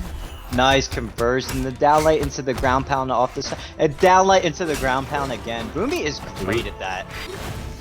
Now other people see that as friendly fire at the end by Cody Travis, but I'm pretty sure it was Cody Travis just saying, "Get in there." Yep. Oh, Cody gets stuffed out. Bumi tries to save him, does not manage to. And that's pretty big for the blue team there. And oh my! all don't these do it to everybody in this game is comfortable off stage too. Bumi just pulls LDZ down to the depths of whatever is down there. Oh, nice. Was that a stomp into the Sair, right? Mm-hmm. That was nice. Cody was just falling, finds it. Yeah. And it was good on Bumi's part to know that Cody was there right next to him to not follow up because he would have hit Cody too.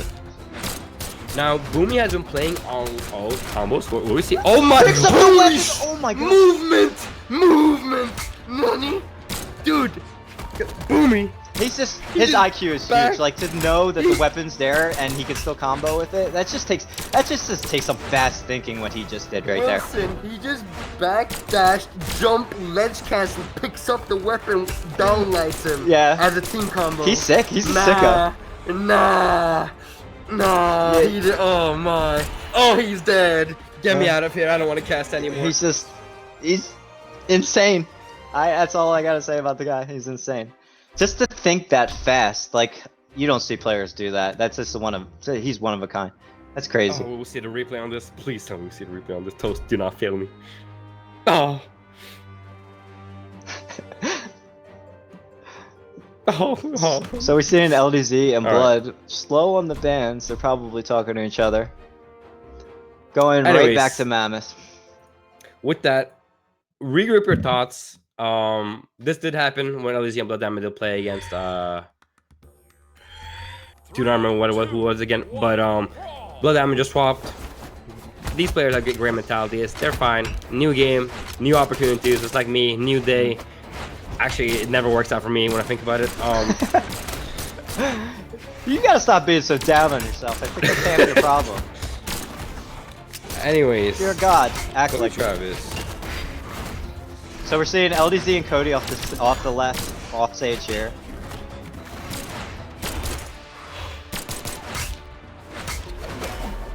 That was nice for DoubleDime to wait there and see what they did, see which way they dodged there. Nice side sig by DoubleDime. It seems like they're doing a lot better this game so far. Ooh, Bumi with the scoop. Kills DoubleDime off the top. Oh, Bumi goes man. all the way down there as well. Yeah, he can get back, but you gotta watch out for Cody down airs with the axe. Here they come. DoubleDime with the Bumi gets taken out. Now this is nice end sig. I like how he wow. got right below the platform there. He knew he was gonna land on the platform. That end sig will go through the platform. He did a great job right there. And DoubleDime's really playing really good here. Yep. But I'm keeping it together so far. LDZ almost taken out, being edge guarded, and for some reason he always has like 50 jumps. And he gets back again. While Blood is racking up the damage on stage. This is great. LDZ finally losing his first stock to a core down sig on Gauntlets. Jake down 6 seems buffed. It does not look like course downsing in my opinion. It looks way too good. I know I hate to be a complainer, but I hate playing the new Adventure Time characters because they all have such weird sounding SIGs that I never know like Oh my. what's coming out. Man, these team combos from Cody and Bumi, although they haven't practiced anything, is pretty funny to me. Yeah, That's it's impressive. It's impressive. I'd say probably they're even better. Like Bumi and Cody are probably a better combo team than Izidru and Cody are. Just because I think they play like Izidru plays the axe, doesn't play really combo weapons, and you're seeing Bumi play the gauntlet's a combo weapon. No, as a raw combat, I agree with you, but Isidru and Cody find weird one hits, man. Yeah, yeah. Blue team would need a lot of work to actually manage to take out this game. Yep, they need knockouts right now. Yep, as fast as possible. That was almost it. Bumi just pulls him out. Oh, down sig.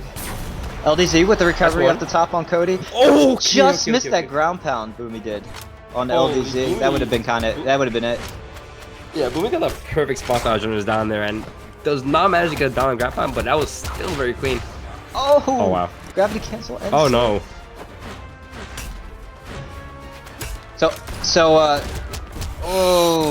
Gravity cancel down sig on the core to finish Blood Diamond off, and this is going to be nearly impossible for LDZ to win this. Cody with that down nice there. I'm pretty sure he has a down recovery on deck right there. Oh my. Oh, Oh. Okay. nope. Cody finished him off with the dare. I was so And that's a close to thinking LDZ's 2-0. Gimpton. That's a quick 2-0. And they are in top 8. Bumi and Cody Travis. Yeah. The team you would probably never, ever expect to see together. It happened. Yeah. I It's wouldn't be just temporary, surprised if they guys. win. I Don't be wouldn't be too surprised. afraid. Your favorite team of Bumi Sandstorm is still there. Your favorite team of Cody Travis and Isidru is still there. Moving on to the last winners. Am I right about that? Yeah, Yes. it's The the last winners winners finals quarterfinals. Last game of the winners quarterfinals. Noel and Ethan versus Starlight and Wrenched.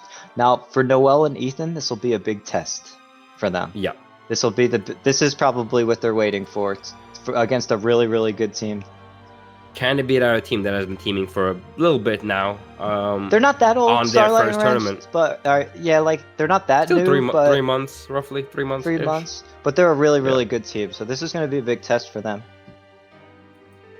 Now, if I already wanted to give it to someone, I would probably give it to Ethan and Noel on this one. And honestly, as much as I love Noel, it's more about Ethan. Ethan in 2v2 is scary. That guy, if he really wants to, he just kind of carries his teammates. And it's not even, I don't know, it's just weird. Even when he really wants to win, just pumps it out. It's crazy. Yeah, he's one of those Anyways. guys that he's fast reaction time and he makes the big plays. He's kind of like he reminds me a lot like Simba. Like he just makes the big plays. He's so fast, and Yep.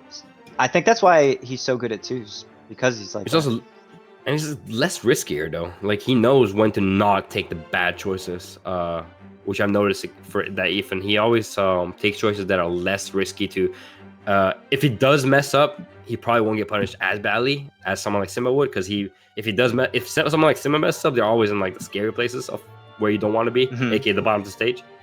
Now Wrench and Starlight, a team that is on paper looks scary, looks really good, but I have still not seen them perform up to what they possibly could and what I feel like they should.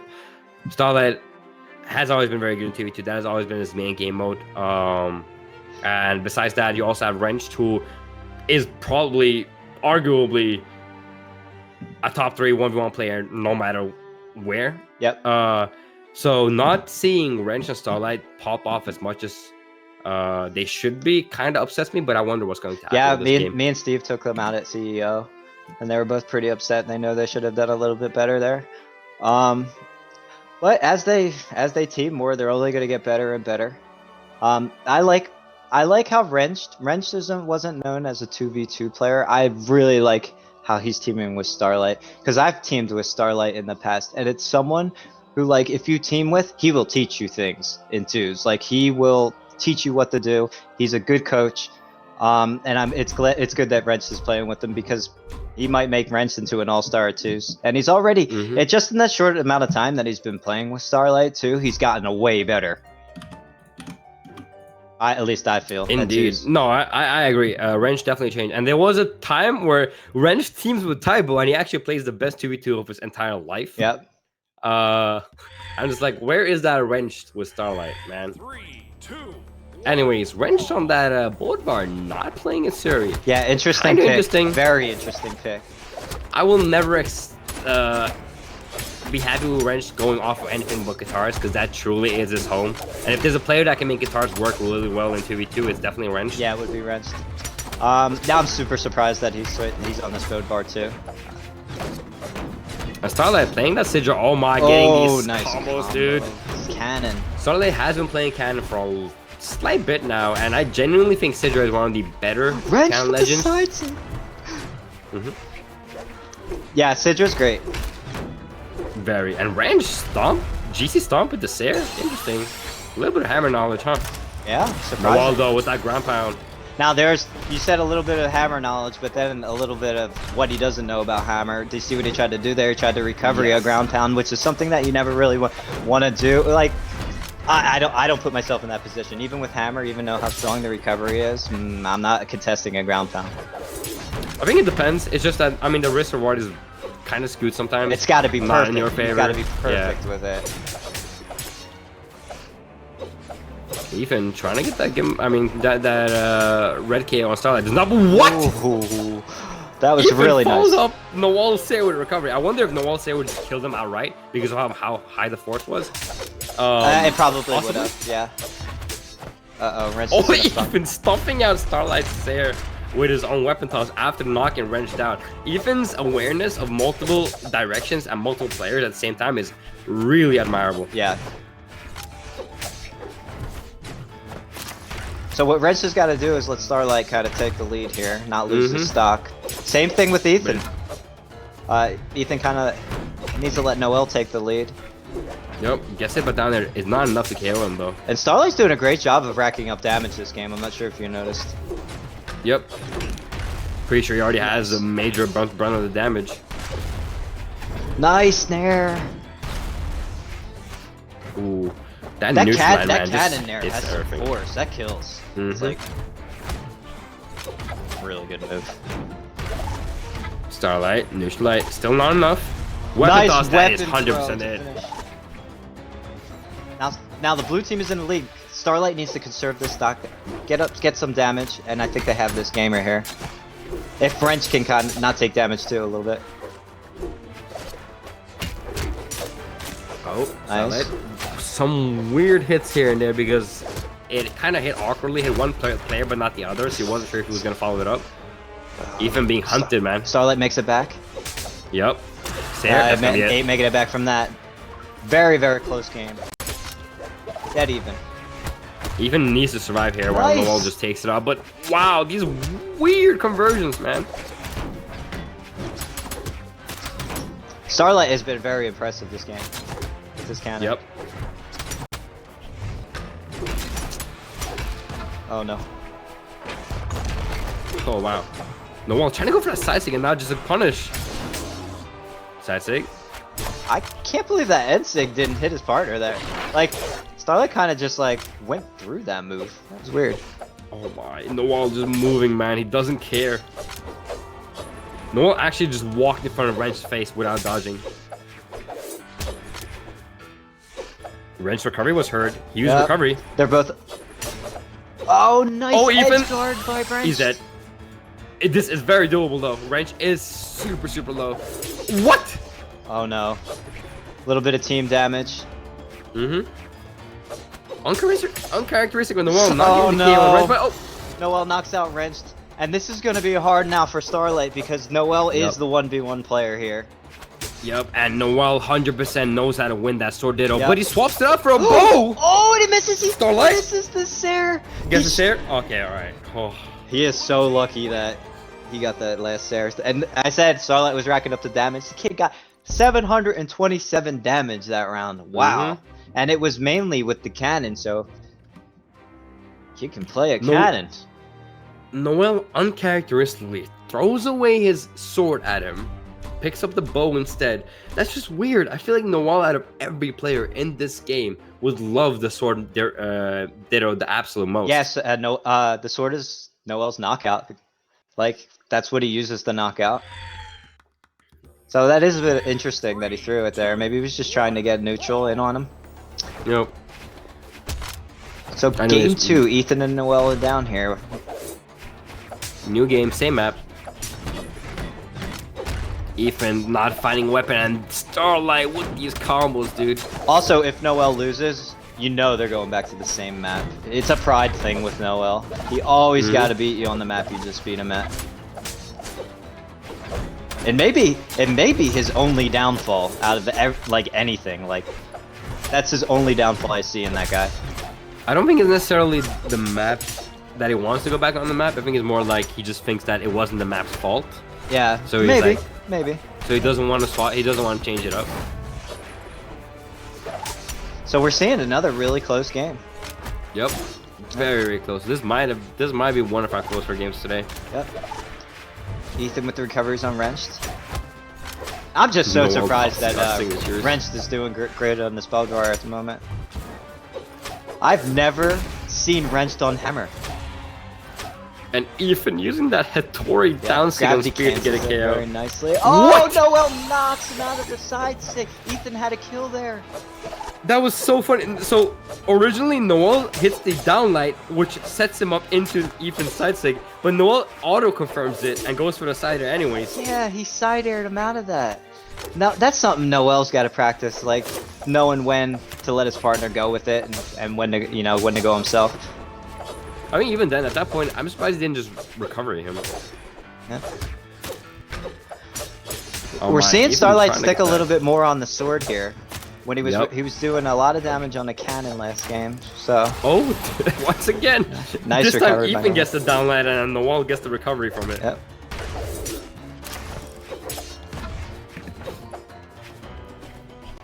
I thought IL did. Oh, like, Ethan! Oh, no. Ethan with the save. He still needs another save. That is so unfortunate. I have no idea what happened there. I thought IL Still did. not too bad of a position. Noel Noel's out of the game. a bot. He's a bot. He is definitely a bot. Yep. So unfortunate. Oh no.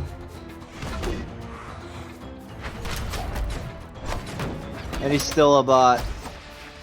Okay, Yep. I think he's back in. I think. Nope. Nope, still a bot. Nope. That's so not. unfortunate Nope. for them. Alright, so Noel DC happens. Ethan has 2 stocks and Wrench and Starlight are damaged. It is possible if Ethan keeps his mental. Ethan has the worst luck, I think, with his partners and just dumb stuff happening because even at CEO against me and Steve, his controller disconnected.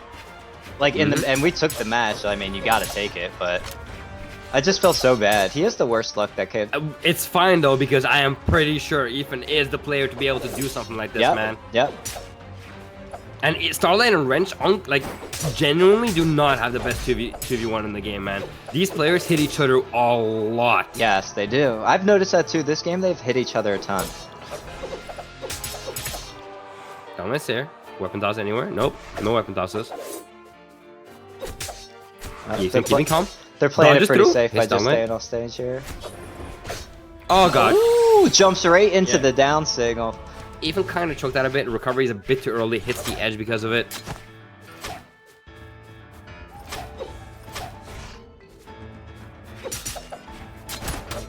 Oh, wow. Wakes up with downlight. Doesn't care. Starlight slide from Starlight. Needs to find the KO here on Starlight and then end up taking Wrench to stock. If it ends up in 1v1, Ethan's taking it. Yep. Okay, so you said he needs to knock out on Starlight, but he needs to knock out on Wrench right now. If he gets this knockout, I think he can win against Starlight. It's close. Sayer, not it.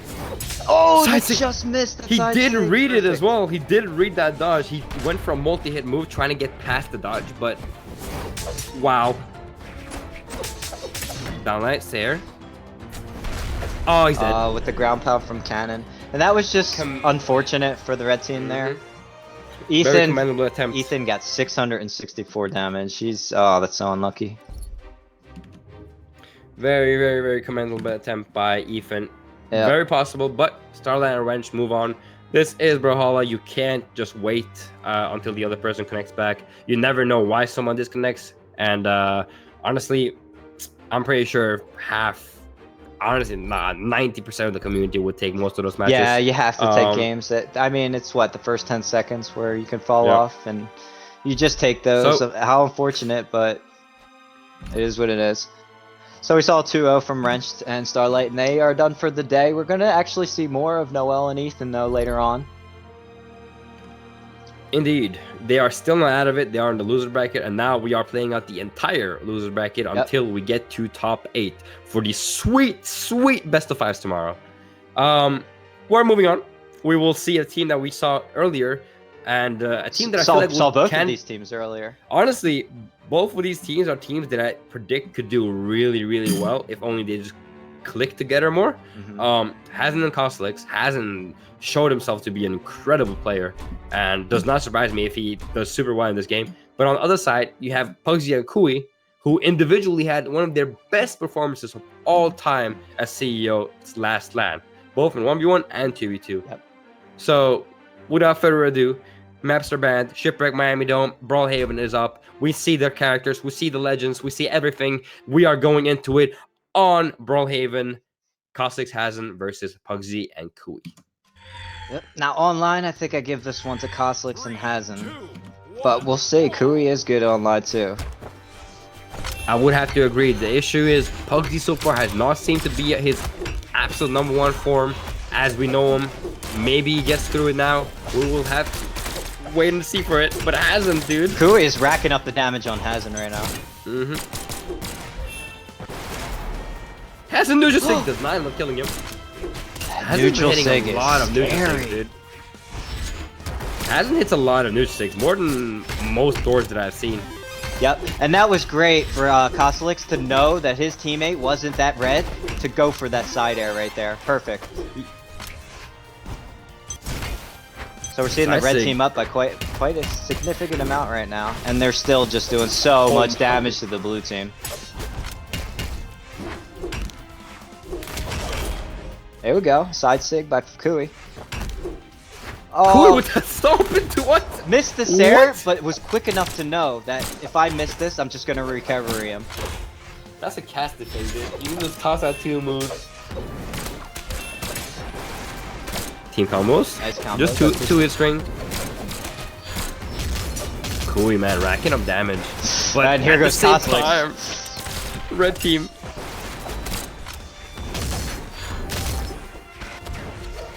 Cosolix just doesn't care who he hits. Look at him, he's just going crazy with the side air. And this is the Cosolix I wish I saw. I think it was against Phazon Remmy, yes. This is the Cosolix I wish I saw against Phazon Remmy.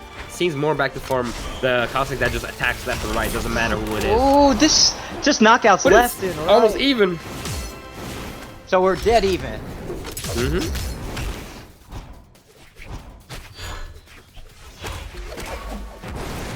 Neutral sig, oh, does not find it. Hasn't. That is might a have been play. a kill. Ground pound. Cosolix with the double ground pound. Where are you going with those? He's lucky there. Because he didn't touch the wall there and he went really, really low. Oh, so that's gonna be it. There again. Cosolix so clean has hit so many side airs. Slide charge down sig. Oh no. Oh, reverse. End sig sliding off the edge. That's something that like Velocity Brian does a lot, but we just saw Cosolix do it. That's something more people need to do. Man. You got 700 damage that game. Crazy. Pretty much the most damage out of everyone. You know what? You got 700 damage of just side airs too. Yup. That's the Cosolix special actually. Yeah.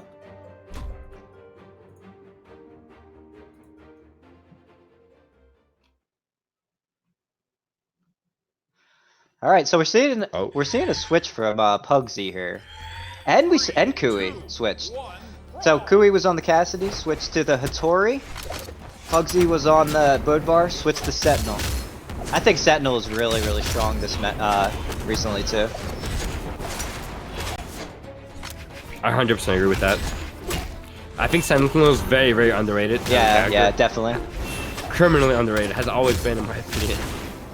I played Sentinel against Remmy at CEO and it worked out great. Yeah, I almost took a side bet saying you'd lose doing that.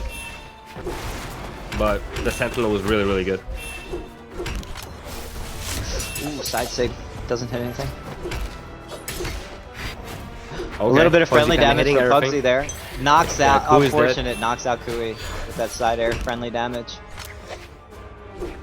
Cosolix going off stage. Mm-hmm. Share.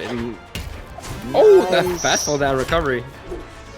Kind of uncharacteristic of Cosolix. Yeah, We don't see when he that was guy going that out there, much, I was but like, what is he doing? Oh no. I think honestly, Cosolix has realized lately that like a lot of people harp on him for his edge guarding. Mhm. So he's like, you know what? Let's just start edge guarding. Yeah, it's good that he's going for that, because sometimes you just need to go off stage, you know, especially with Yep. Zeus. More specifically into his, Yep. actually, yeah. Pugsy And once you finishes can definitely get away with Cosolix it. with the nair. Okay, so if Oh my nice Khui. egg-stick. I was just about to say, if they can finish Hasin off, they got a pretty big lead going on.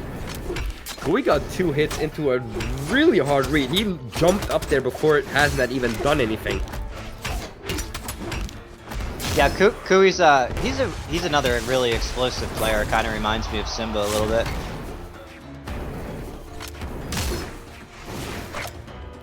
Well, son, this game. That high defensive Sentinel is putting Pugsy in a good spot right now. Although Pugsy has been doing a lot of team damage this game, Yep. it's still going out great because Khui with these neutral six, dude. Who knew Khui had a Hattori as well? Nice combo by Pugsy with the guitars here. Recovery. Has it Oh. pretty low. Pugsy's taken out. Nair is Nair. enough. Now, Hasin's got to really play it safe here. He dies, it's going to be nearly impossible for Cosolix to win this. Oh, Here comes the team combo. Wow. Oh, I think he should. You know what Pugsy should have did there? He should have just probably end-sigged him on the ground. Yes, Instead and I'm he pretty jumped. sure Khui was looking for that. Khui went up even further. I think he actually thought he was going to do that. Yeah, Down recovery, that's it. Has been taken out. Cosolix alone. Will Cosolix be able to do it? it's going to be hard for Cosolix, but I think Cosolix can do it. Ground pound. Oh, what is happening? Oh, I thought he was going to recover. Khui, Swift down there. No, not yet. There it is. Yeah, Still has recovery. he's going to make it back from this. Yep. He made it back. It's really hard to contest Cosolix with his lance because of his nairs, like with the sword. Because I think his nair will beat that sword there. Oh, So off there. stage, you could just spam that nair and kind of be safe. It's kind of like the guns off stage. So watch him, like he'll just spam nair. Oh my, Cosolix has been doing such a good job not dying, dude. Any hit is pretty much enough. Yep. That's it. He's gonna get back from not this yet. too. What? Oh my god, Dude, Cosolix is great keep- at recovering. Yeah, back to he's stage. been mixing it up really well so far. Oh Ooh! my, okay. That was all like right. that was like a 1-frame window he dodged out of. That was Uh-uh. perfect. Has no lance now. This is when Cosolix is at the most vulnerable point, and that's Recovery it. kills. So we're tied up 1-1. It turned into a pretty good game. Cosolix, dude. Khui got 600 damage there. Cosolix with that 700 damage. 700. Wow, that's a high damage game. Couldn't find the Mm-hmm. knockouts, just the damage.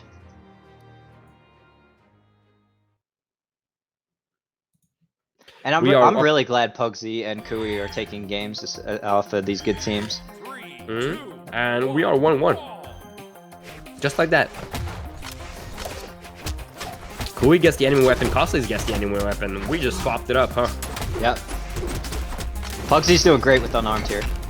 Yep. Now he's taking a However, little bit of Hasin damage. claps back. Ooh, Pugsy finally finds a weapon. 20 seconds without finding a weapon right there. And he just starts nairing the moment he gets one.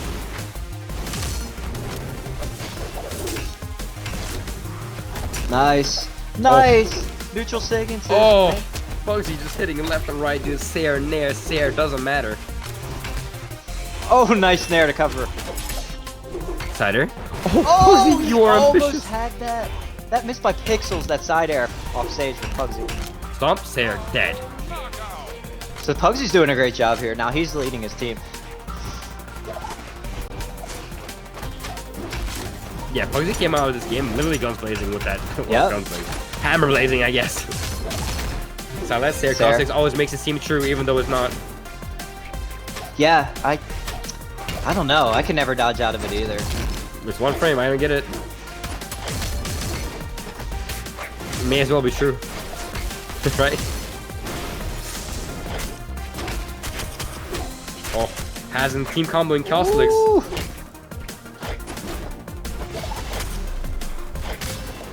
Pugsy has Cosolix off stage, gets back on. Right, hit both of them. Khui, silent. Oh, nice. That's good awareness to know that he was going out there with them in the side air. Yep. Both at the same health. That was perfect. He dodged forward and instantly stared backwards. Stomp stare is not enough to kill Pugsy yet. Nope, that's the Sentinel armor. But Kui's taking a lot of damage. Pugsy Alright, is Pugsy's taking out. finished Kui off. needs to be Now he's careful on his here. last stock. I like that. Khui went back and chilled a bit, waited for Pugsy to come back. Pugsy gets that read, gets in there, but not a KO. Hasin. Hasin sticking on his second stock, doing a great job not getting knocked out here. If I was the blue team, I'd probably be screaming, go after Cosolix here. But they get the knockout on Hasin. Kui just read Hasin's dodge in with a downlet off stage. That was pretty sick. And Khui Kui's dead. gets knocked out by the Sare. Very doable though, because Cosolix Cosolix is out! He's out. I don't think he can make it back from this. Yep, that's it. Pugsy. So it's Pugsy versus Hasin, but Hasin has full life. He's at the white here. Now he's at the Hasin yellow. plays so many rank. Oh, That's it. no, the lingering You can't do hitbox on that. You can't do that. Yep. That signature is That- honestly one of the most disgusting active frames Yeah, in the yeah, game. it's weird because it comes back and it looks like you can approach it, but still it No. has that little active frames kind of still on the inner at the very end, so you can't really contest it like you tried. That signature is a no-go zone. You Yeah. would never, Yeah, you ever, don't contest ever that save. try and just go through that signature.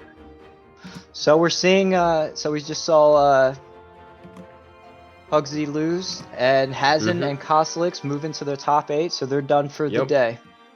We'll be seeing them tomorrow. Yeah. More action, more everything. Maybe they'll do the losers run. It seems like they are a team that could possibly pop off really, really hard. Mm-hmm. Anyways, Hasin being the hero ends up taking that. So Noel, Ethan next up, versus- Noel, Ethan versus Casey and the Penguin. Now, Didn't we this saw? earlier. Yeah, we saw the same match earlier, didn't we? No, not the same match. Did we? Actually, no, it was not the same match. However, we wasn't. did see Casey and the Penguin before earlier as well. Okay, And they the thing played. about Casey They and- played Little Captain I Throw, and they lost 2-0. Now, Casey and the Penguin was a team I've never heard of before. Apparently, they have teamed before in the past.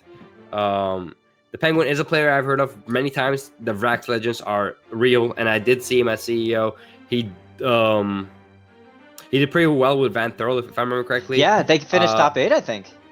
Mm-hmm. Did they? Yeah, I think they did. I think they made it in the top 8. I'm pretty sure. If not, I mean, me it was and you- definitely top 12. I don't think it was top 8 because me and you made 7th, and I don't think they made 5th. That would have been crazy. Yeah, you're right. You're right. Top 12. And yeah. Anyways, so I'm interested to see more of the Penguin and Casey. Like I said, I've close to never heard of Casey ever, but his story wasn't too bad. But on the other hand, you have Noel and Ethan, the new team. Ethan dropped Lil Cap for Noel, thinking that Noel possibly is the one that will give him better results on LAN. Yeah. We'll have to see. Lil Cap is a very solid player. Yeah. And on the other side, Noel also dropped Aether. They just weren't producing results enough. Noel and Ethan also just played against Starlight and Wrench. Unfortunately, lost out to a disconnect. Maybe they would have lost without it as well. Who knows? Yeah. But the only thing I know now is that we have a match in front of us, Wilson. The Penguin, Casey versus Ethan. Noel for top 8, for the last spot. And you know, It's if do it or doesn't die. work out, Noel's just going to go back with blood like he always does. Yep. And second to last spot, I mean, as well. Yeah, so we're looking at, what, we got 3 more games, I think, today. So this is the third to last game we're watching right now. Hopefully, Noel's connection can stay on, and he doesn't lose connection again. That would really tilt Ethan, I think. That would, if that happens, I think Ethan's about to message Lil Cap again. Oh, man. Alright, start out. Noel gets the first hit. I wish we had like a marker for that. BMG. What first hit? First hit. Yeah. Yeah. All right, we're seeing Ethan land a lot so of many neutrals. neutralites.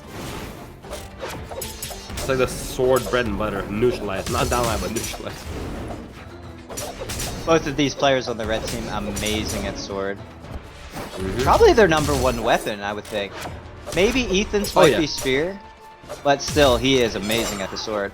Yeah, and honestly, spear-wise, Ethan it's something else. His spear is so good. Yeah, his spear is insane. Recovery kills off the top. Ethan gets the kill off the top. Neutral Sig. Neutral Sig does not kill low armored Brax. Wow. Yeah, must have hit him just as he turns red, so that's why he didn't kill. I thought he was gonna kill as well. Yeah. There, not a killing move yet. Nice side Sig. Yeah, Noel tried to do weapon throw to stop it and get a combo going as fast as possible, but Ooh, nice down Sig by Penguin. That's his bread and butter there, right there. That down Sig. also Casey just found Noel. Noel had no jumps left, and he just like knew he was gonna go to the right. Instantly dashes to it, gets down like Ethan comes back, hits a side stick instantly. Yep. There, again, there. That's it. Yeah, and Ethan is definitely carrying this game for the red team right now.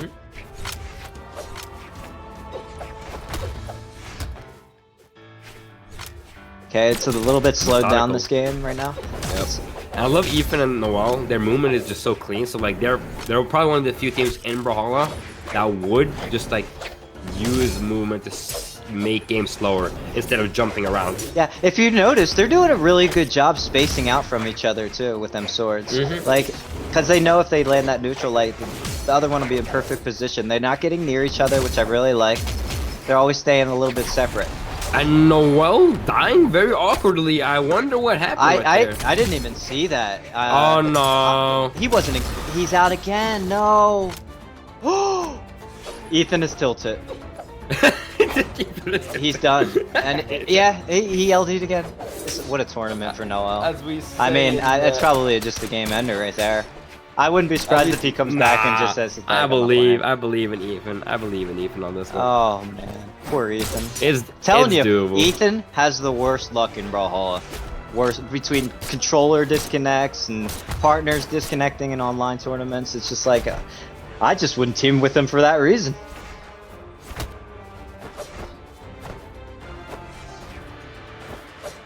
Oh, Noel's back in the lobby chatting with us. Yep, but the thing is, Casey is an orange. All Ethan realistically has to do is kill Casey. Once he does that, it's 1v1, and he wins those. It doesn't matter how behind he is. Ethan is He's gonna make it back from this online. Yep. Now he knows that if he takes out Casey, he wins this. That would be nuts if Ethan wins this. Starlight. Oh, so close. That was a dangerous GC downlight. Yeah, it was, and like I said earlier, you take that risk of GCing that in a 2v1. Look, he got punished. That's just something I never like to do in a 2v1 is GC. The thing is, he was so red. He hits that though, he gets the kill though. Yeah, true. That was a high risk. Oh boy, this is not good though. Oh.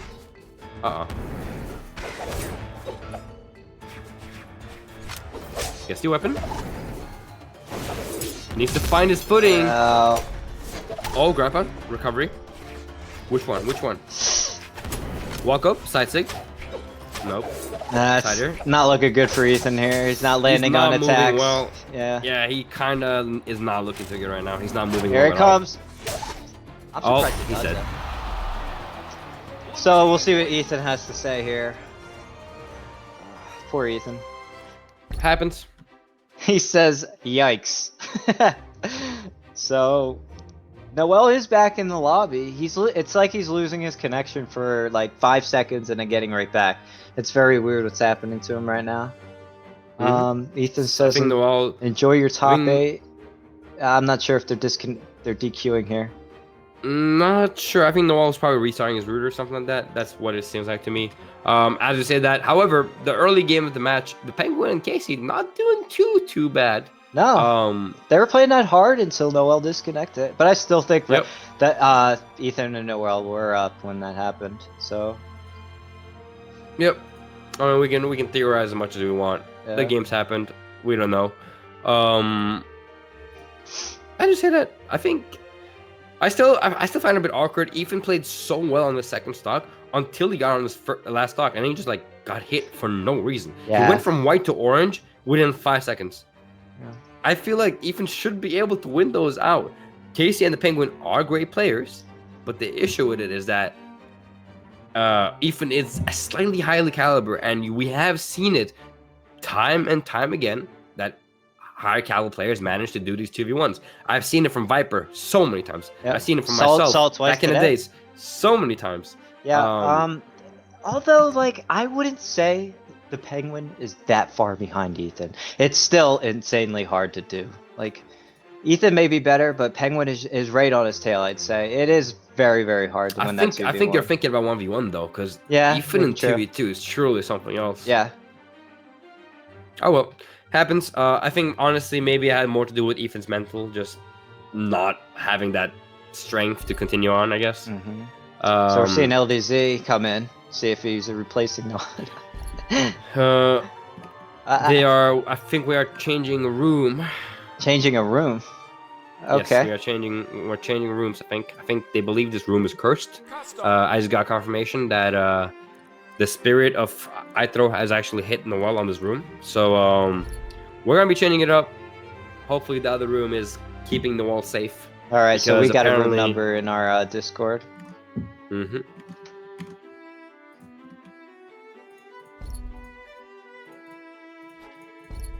Okay.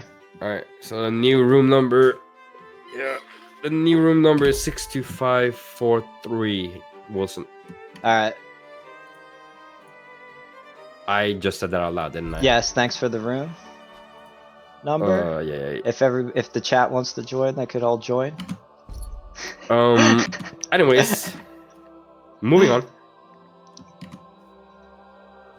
Moving on. Let's say okay. Casey. So Noel's finally back in the game. We're all good. Every player is back. We're going back straight into it. This is TV2. It has been a lot of weird things happening left and right with the Hasin doing the 1v2s, with Santi doing the 1v2s, with Noel's internet doing a 1v2 against Ethan.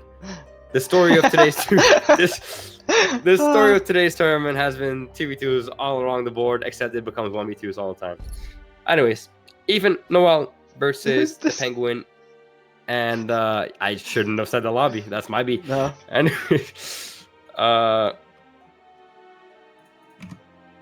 What is tour of duty? Someone please tour of duty with me. Oh, whatever. still waiting on Noel. Seems like I think he's doing a last restart. Yeah, I don't know what's happening. Yep. Mm.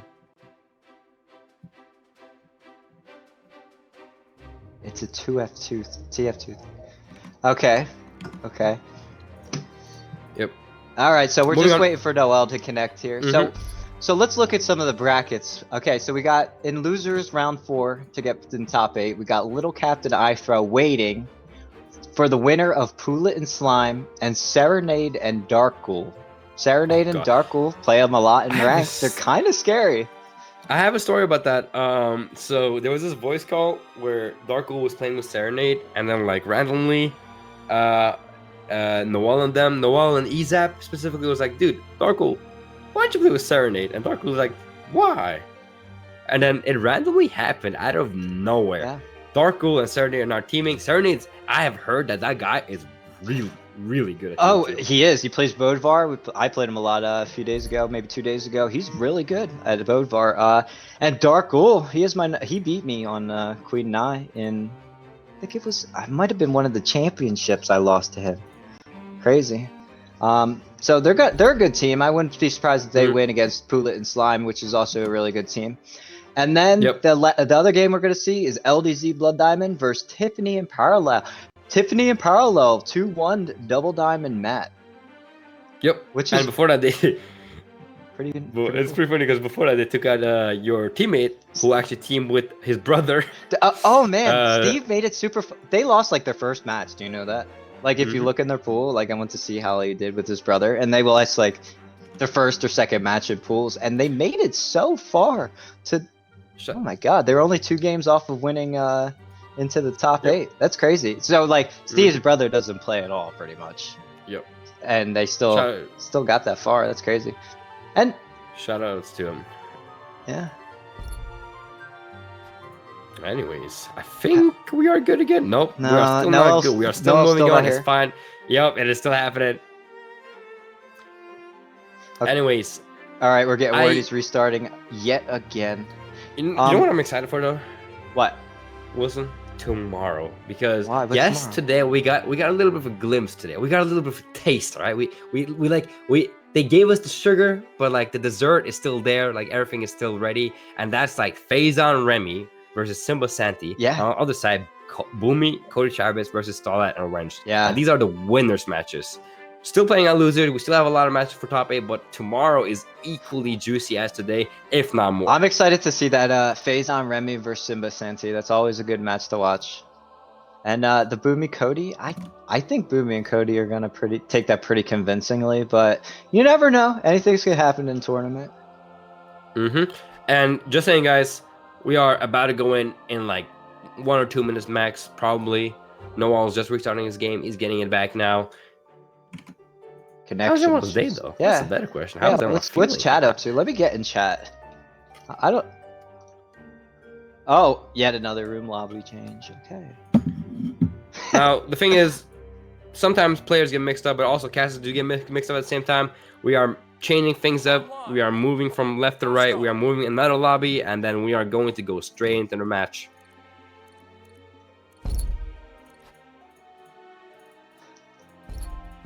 All right. All right, guys, it's time. It's time. We've had a small break. Noel's in the room. Ethan's in the room. Now we just gotta wait for the competitors to get in the room. So it's We've had a small break. so Oh, continue. it is 1-0 this set so far. Yes, correct. Okay, so it's been so long I forgot. The Penguin and Penguin Holy and moly. Casey. yeah, the Penguin case did Yeah. take him out in the first game. What happened was Noel did kind of DC, but it was still looking pretty decent for them at the Okay, start. finally getting back into things. All of our players are locked in with their legends. We are about to go into map bans now. We are getting this game, guys. I love chat. We will bring you this You're- game, guys. Promise. Mm. Oh I God. think. Are we getting it? Oh, Good to go, Noel. He hasn't said anything. Yes. no, Okay. we're he's good. yeah. Yes. All right. Finally, boys. Sorry, so sorry for the downtime. We are getting into the match now. Noel, Ethan versus the Penguin KC. I'm so ready for this. Will they reverse it, or will Noel's internet just go out again? We will see. I would feel so bad if it went out again. That would be third time. Third time. I would not. Done. That's kind of funny. See, Wilson, you're kind of the good guy, man. Like you always want to see people prosper, people have a great time. Yeah, I do. I'm more on the chaotic side. You want to know? see him lose his connection again? Actually, Let it would the be pretty world funny. burn. It would be pretty funny to see Ethan go crazy later on. I would love to be in that Discord right now, wondering what he's saying. Cause Ethan is a player who kind of gets mad a little, like easier than a lot of other players. You saw him at CEO throw his controller against the table when he lost, and he's an emotional player. So I wonder what's going through his mind. Man, I feel like only the controller players have like emotions in this game. Most of the hero players don't care as much. Yeah, Starlight's an emotional player too. But you know what? You know what I like about them? That when they get emotional, it seems like they play better. I like that. Oh, they about do. them. They're like the Hulk, man. I don't get it. Yeah. Especially Crocky, dude. When he gets into it, oh boy. Oh God. So far, Casey did lose a stock relatively Yep, early. He did. It was a very early stock. Here's a big Oh, combo. Noel's- Oh, just misses the combo. That was probably the right combo to go for though. That sick right there. Yep, Noel seems fine finally. Everything seems good. Ethan is playing like he is mad. Yep. He's mad. he's Mad. He's hitting every attack. He's mad. Oh, Noel with that neutral stick clapback. Another neutral stick does not hit. Case trying to get the read. Now that's interesting. Ethan. I just saw Ethan downlight a Lance side air. I thought that would definitely lose for sure in priority. Man, sword players are a different breed. Yeah. We just kind of believe we're already used to things not working out our way like half the time. So Nice. Oh, no. Combo by Ethan. yep, the red team is in a really good position. Even still holding on to the stocks, dude. Yep. Is that it? And nope, he's still surviving. Great. Noel goes out high for the recovery. Noel. He is so lucky that I didn't kill him off the top there. Oh, pulls him out of the downlight on Ethan. Oh, Another Tommy down Mac he's kill. dead. They are so in the lead. Yeah. It's not even funny. And Ethan just kind of suicides, but it doesn't matter because he was on his 3rd stock. Oh, the penguin with that reverse down six sliding off of the platform, as you said. Now this is his map. I would never take penguin to this map if it was me. This is his map with the down sig sliding. See, I'd agree with you, but is that Casey's map though? Because Casey died real early, man. He did die super early. He needs to do something different if they go back to this map for sure. Oh, here's a big combo. That's definitely not it.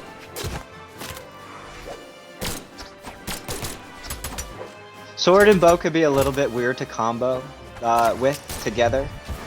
So they'll probably figure something out for the future, but they need something there to extend that combo in the future.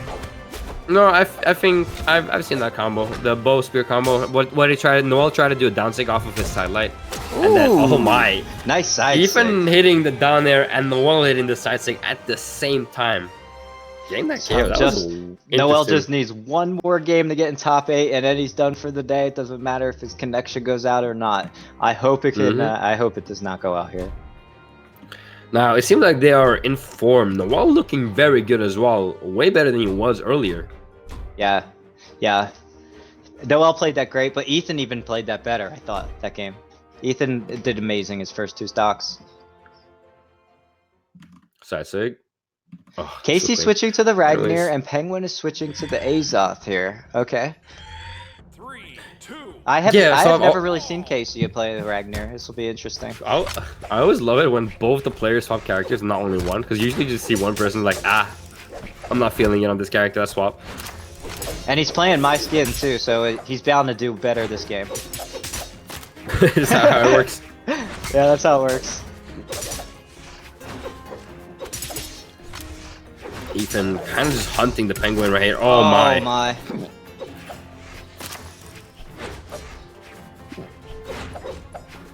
Sider does not hit. Trying to find conversions. Oh, Ethan pulling up Noel. Okay, chaos. People are being hit left and right. So this is a lot closer game. Casey's not losing his stocks as early. No, but it's hit. The penguin lost falls, the stock. yeah. And I don't. Nice Oh, save. I have no idea how that happened. Wait, I heard the sound the ground pound hit. Yeah, it I hit. don't even know what I'm happened. pretty sure. So it hit, and the sword multi-hit. recovery, I guess, still brought him up. Yep. That was so lucky. Since ground pound is just a few hitboxes versus sword's multi-hit recovery, the sword recovery picked him up. He gets hit and then he picks him up again. Yeah. Tommy Matt doesn't finish off the Azoth yet. So the penguin is still alive here. Nice weapon throw to cover that that side heavy by Ethan right there. That was beautiful. So Ethan got a penguin off stage here. Let's see. Throws away his weapon. that's it. These guys throw away their weapons a lot. Yeah. I mean, I barely throw away my weapons. Nice end sig. Casey read him. Yeah. That's something you only do if you're sure that the enemy is gonna go down. And Casey's 'Cause you going missed off that, you here. get punished. Casey is going off here. Oh yeah. Oh, And Ethan's going off here. Ethan is going off here as well. No way it happened again. How is Ethan the one lagging now? It happened No again. way. Oh, Oh nah. Nah. You've That's gotta be not- kidding nah. me. There's no way. no! Oh my way. god, it was Ethan Nah. this time! Yep, that's the thing. Oh my god! That's so funny. wonder- I love this. Earlier, That's Noel said actually maybe hilarious. someone is doing this to him. Nah. I don't think nah, so nah. either, but Nah, not. that is the weirdest thing. Oh, that's Wow. it. All right. Well, all I'm saying is the earthquake probably like let some wires loose. The internet is a very, very, very, very poor infrastructure. You guys would be surprised if you knew how barely the internet isn't even keeping up. Like Oh my it's the God. most loose thing ever. Anyways, even DC's this time. And that's such a shame because you know, as a new team, they want to get their practice in, and that oh, that's just so dumb. That's just too funny. It's not even funny. I feel so bad. I feel I don't. bad for them. That's just That's hilarious. the way it is. That's just the way it I is. know. Like Tupac said, that's just the way it is. Face will never be the same. Okay, so who we got next? Let's move on from them, guys. Yeah, honestly, I don't even want to remember that. However, congratulations to Casey and the Penguin for making top 8. I believe that is one of the first times I've heard of them in top 8. And this guy got the lobby. I don't even know who this is, but this guy got the lobby now. We're probably gonna have to get a lobby switch. This has been a disaster. It's a disaster. Dota 2 announcers. Happens. This guy's not gonna leave the lobby. Oh man. Anyways, so moving on, we do have LDZ Blood Diamond versus Tiffany and Parallel. Now, you did talk about that earlier. Why do you find this match interesting? This match? Parallel's really good. Tiffany is a really good twos player. This is going to be a really close match, I think. You teamed Parallel with is Tiffany, didn't you? underrated. Okay, Parallel is.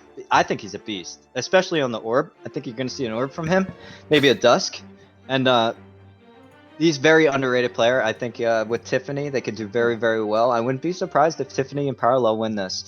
But LDZ and Blood Diamond right there with the SIGs, the gravity cancel SIGs. You've been seeing it all day. Now, Okay, I think, so the guy left. Cool. Thanks, dude. Didn't you team with Tiffany? Wilson? For a very short time, yeah. But then I got back with Steve. We didn't do Just too well summer. together. To be honest. Yeah, I mean, that seemed like a summer fling for a moment. Yeah. I just want to try really like 1 or 2 tournaments with her to see, because I knew she was such a good twos player. But we just didn't mesh well, and that's what happens. Is it's like some players don't mesh well, and some players do. And Yeah, I never mesh with anyone. I've had like Yeah. 15 teammates. At this point, it's definitely not me, dude. so we're waiting on Tiffany to get in the lobby here. Okay, so she's in. Anyways.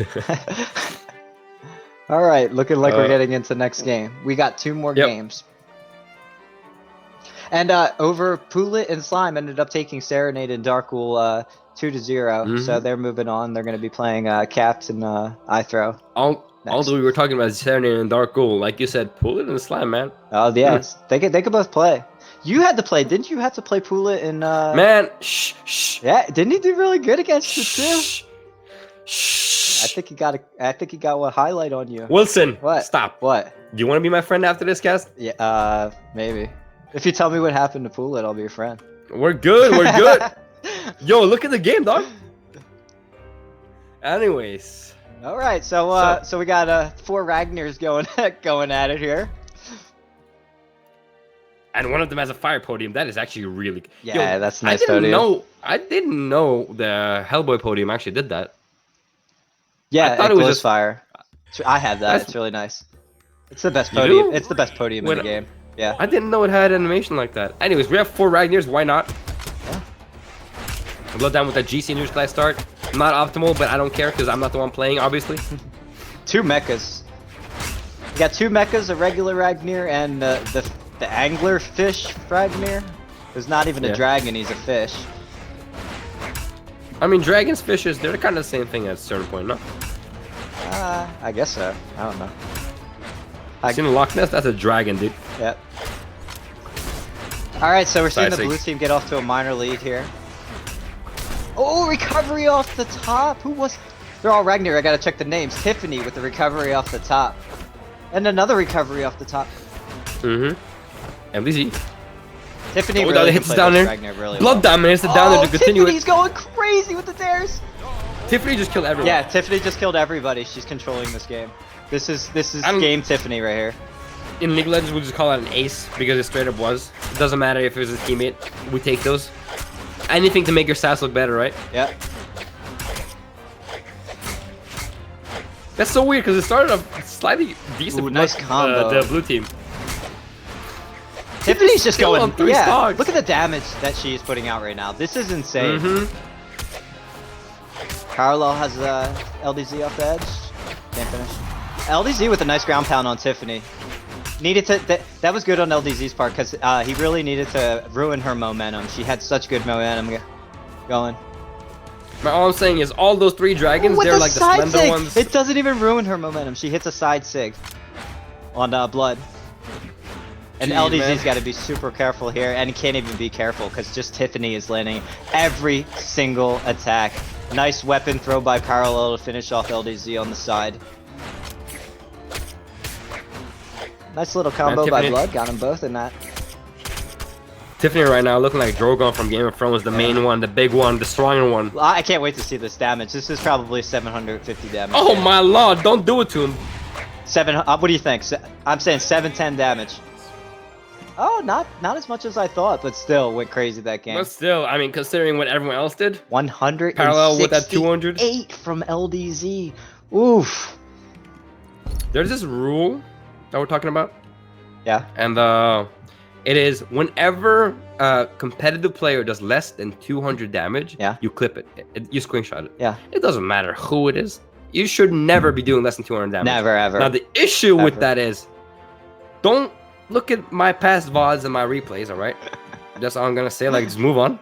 I'm just letting people know that this is a thing. Hey, even the best have got really low numbers. I remember Remmy one time played an Azoth, and he got like 80 damage or something one round. And he's like probably one of the best 2v2 players in the world. Happens to us all. I've pulled less than 200 before. Not on stream though. All I'm saying is when you pull 200 but you have 6 KOs, you're just efficient, all right? Yeah. So we're seeing the bans here. Looks like they're leaving all the flat maps open. They go right back to Mammoth. LDZ switched over from the Ragnar. He was not having it anymore. Switches back to his Dusk.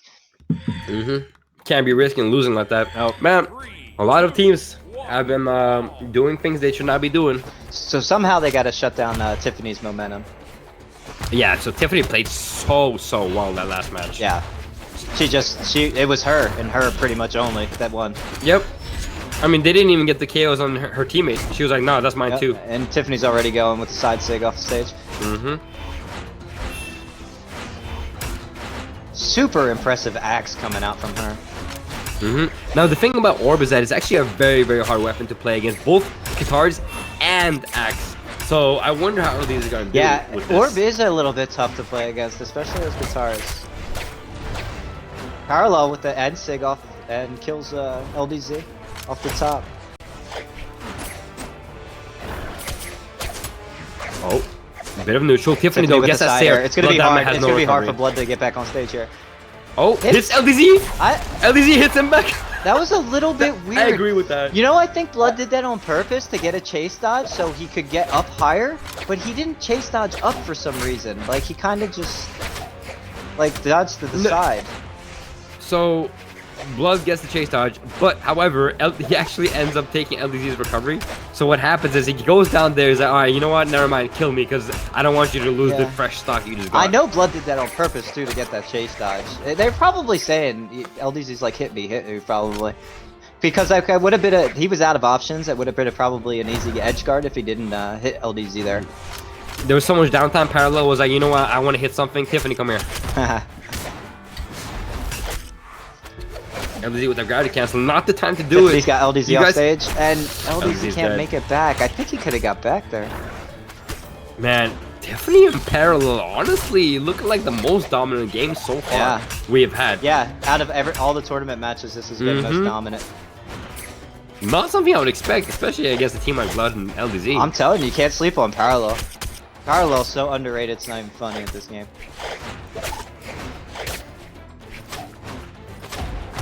But Florence 2 starting LDZ already orange. Tiffany is so dangerous. Side air? Side sig? That could have been it.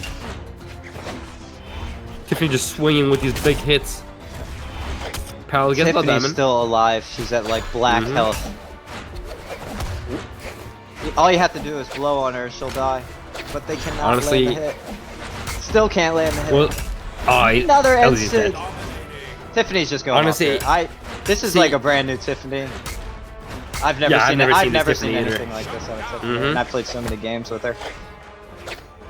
Now, Wilson, What? you said you believe in miracles. Yeah. The thing is, you did more than a miracle to win this. This isn't happening. But life moves on. Blood Diamond doing his best, still not giving up. As a true competitor, who would say. Has the foe to spirit. Okay. Never give up, never surrender. He's I mean, going this might right be back like a off. 300. Yeah, that's something Poolet's probably trying to do right now. Is just he's so far behind. You got to play off stage. Tiffany killing her partner there. All right. Doesn't matter I mean, much though. you know, technically all he has to do is just kill Tyrell and then kill Tiffany twice. You know what I mean? Yeah. Which is impossible almost. All So right. they're playing it All right. safe. Okay. Oh, he said. All right. Down sig. And Tiffany Yep. really controlled that game. Shout out to her. That is it. That was Tiffany really played well, yeah. Yeah, I've never seen her play like that before. That was Mhm. insane, especially against the LDZ. caliber players like Blood Diamond and LDZ. They're no joke. They're no joke players. Man, LDZ did sub 200 damage once again, man. Yeah, 161. Jeez, I think he even got lower than he did last game. We definitely did. Wow, that's fine. unfortunate. Happens. LDZ, as we know him, is the land warrior. Yeah. So we're Less getting about into the online. the last game of the day. Yup, we have a Taros and Olgrim combo. Yep. I do not want to Well, play Slime against this. plays Taros. That's like his. That Oh, was boy. his main. Poolit plays a lot of Olgrim too. I know. Was working on the scythe for a while, working on that Mordex, but it looks like he's gonna be playing his Olgrim for this one. This should be So a good match. This is our last game of the day, as you said. This is the last match for top 8. They will be joining the likes of Phazon, Remmy, Simba, and Santi, Cody, Travis, and Bumi, and more. We are getting into it. I throw versus Lil Cap and Poolit. I mean, I throw and Cap versus Poolit and Slime. I'm just not used to those two teaming, man. They're like always on opposite ends. Yeah. Like I heard rumors and myths about when two Bolvars team on the same, when two Bolvars go on the same team, the universe like collapses, something like that. Well, don't you have the EU team does it, right? Stick U and Daze, don't they do it? Yeah, but they're a different breed. Yeah. So we're already seeing some combos by the Bone Bar my. team here. Oh, They're doing great with the Lord. double swords. Yeah, they're doing really well as well. Oh, Ooh, gotta watch out though with that down air off the edge for that. yeah, he got his recovery on that. That could have been real dangerous. Yep. Oh Ooh, my, nice I throw. recovery off the top by throw. That was really quick of him. See that Saren and he instantly downlight it. Real fast reaction time right there by throw. Pull it with these weapon throw down there as an axe. Does not get the kill with it though, but okay, Ooh, all A right. little bit of friendly damage. Weapon throw You know- finishes off Capped after it gets hit by the side air from his partner. Sometimes you want to be the star Bolvar, and to do that, you have to take out your teammate. Here comes the big combo. Ooh! Oh, what? Still Wait a goes minute. with What? it. That was so nice on throw. That was really clean. Yeah, he like knew Cap missed that attack, like didn't put him in a good position, and he followed up. He knew the guy's dodge was down too. Cap, Oh my. you never see Cap off edge much, but he's doing it off stage right now. This is a new. This is a new improved Cap. What? I've never seen Cap Cap just go off got. stage like Cap that. just That's got crazy. Cap just got a double edge guard. Yep. Oh, and he's going for saves as well. This is Cap? a really Wait a weird minute, hold tournament. Like, with just players going off stage you normally don't. Different teams, no LLD in all the time. This is crazy. Wait, is that Cat or is that I throw? Hold on. Yeah, did they switch? Wait, They might have wait, switched did they names. switch? They must have switched names, right? I'll be able to tell. I really can tell who Capped is. Hold on. All right. Let's see. Shut down. Yeah, Capped is on throw. Maybe. All right. Anyways, game isn't too bad looking, even though it looked like they were getting destroyed for a moment. However, it is not the best position you could be in. Ooh, okay, Poolit's racking up some damage on throw right now. They're in a horrible spot. No. I throw's movement is too Ooh, good. Nice. I don't cap this low cap 100%.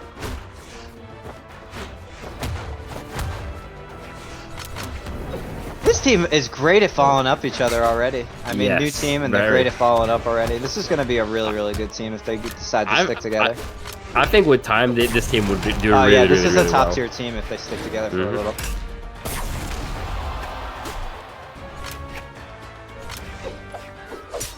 Okay, so oh no, Cap should have just see. That's a big mistake on Cap's part right there. I know that Ithro finished him off there, but Cap should have been running away. You always want to take the guy if you're like super like about ready to get knocked off. You want to let your partner handle things. He kind of went in on him and got killed for it. So Cap was 674 damage. Wow, and 4 knockouts, huge damage. Man, I'm just flabbergasted. Honestly, we actually saw Gapped get a double edge guard. Double edge guard Caps. Something you don't see In his every day. entire career. Have never seen that ever. Like ever.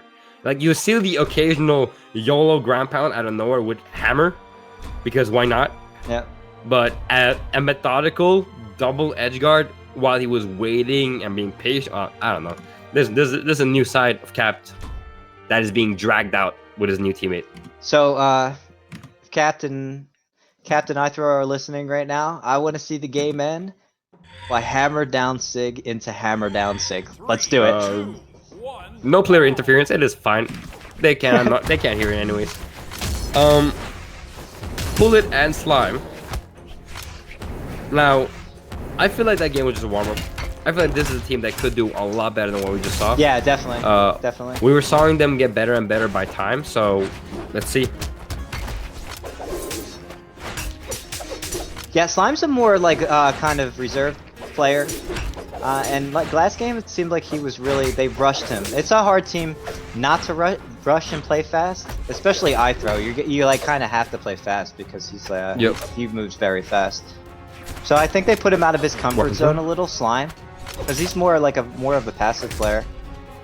Oof, double side Sig, man, almost kills both of them. Slime's still coming back, doesn't matter. Cannot go Cap back. going out there getting the edge guard. It's just there's no way. There's no way. This is Cap. It's looking like Ithro, but I don't think they. I don't think they care enough to switch names.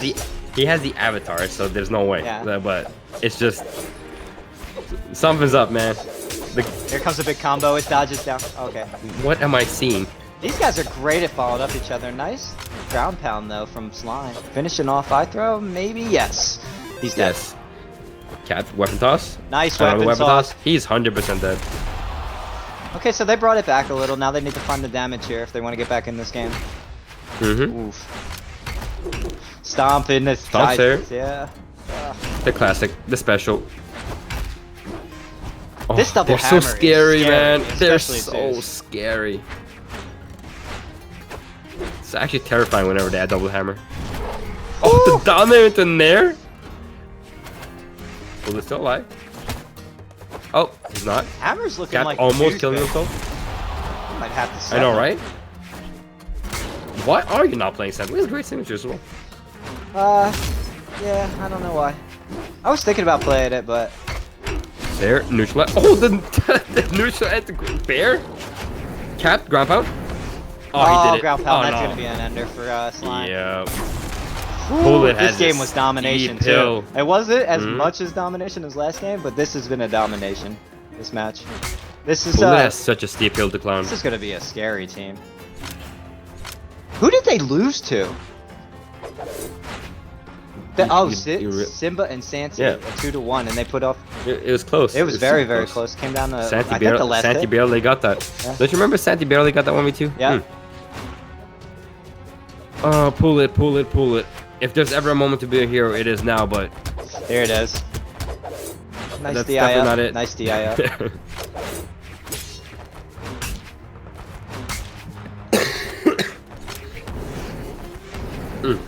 I'm the one choking. No weapons. Let's see. See if they just go on it. Cider? They're just throwing away the weapons. They don't even care Yeah. that they're Are they unarmed. gonna unarmed and do that? Is this a thing? Oh yeah, they are. They're going unarmed. They're Oh, just no. messing around a little bit. Oh no, don't no. Here it comes. Oh boy. They're Oh, just God. having fun at this point. Ooh. Oh, that's one. That's one. This is kind of messed up. They're just having fun. Y'all are sick. Why are you? This is like kind of cruel. Oh, Kinda Viley's messed not getting up. back on that one. Oh, he did Oh. get back. I didn't think he had a recovery Good there. recovery. I mean, he's almost in black damage. Oh, he's getting double team now as well. Left, right. These two think they're playing Mike Tyson's Punch Out at the moment. He's dead. Oh boy, you didn't have to do that, boys. But I mean, it's fine. They were just trying to artificially boost their damage numbers. Cap sitting at 700. 718 damage. Wow. And capped. I and throw- Itro move on. As we can move on, that is our last top 8 match for top 8. Yep, that was our last match of the day. And we have, let me see. We have Phazon and Remmy versus Santi and Simba. And that is a winner's side. Besides that, we have Bumi and Cody Travis versus Starlight and Wrenched. Then we can move on to loser side, Hasin Cosolix versus Throw and Lil Cap. And on the other one is Tiffany and Peril versus Casey and the Peng. No, that's not right. Yeah, because Is it? Casey and the Penguin, remember Noel? Oh yeah, Noel. Yeah, so Okay. Casey and Penguin got that's their so spot funny. in the top That's 8. just so funny. All right, yeah. Tiffany and Peril versus the Casey and the Penguin. So Yeah. Yeah, I'm that's a excited match to for see tomorrow. Tiffany and Parlo tomorrow. That team was such dominant today. They're going to be fun to watch. indeed. Yep. And with that, Wilson, it has been a great time. It has been a good time. Great top 32. Thanks for You can, thanks for casting with me, Daiku, and thanks for tuning in, everybody who watched today. Don't forget to tune in. I think we're starting at the same time tomorrow, right? 2 p.m. tomorrow. So see you guys there, Daiku.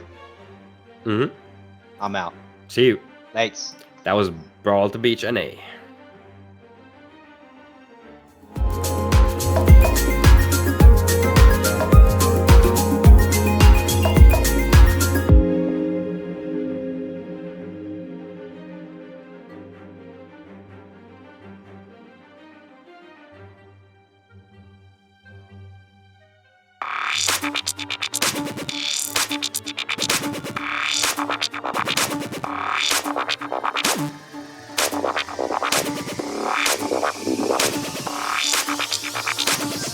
I'ma keep it real with you.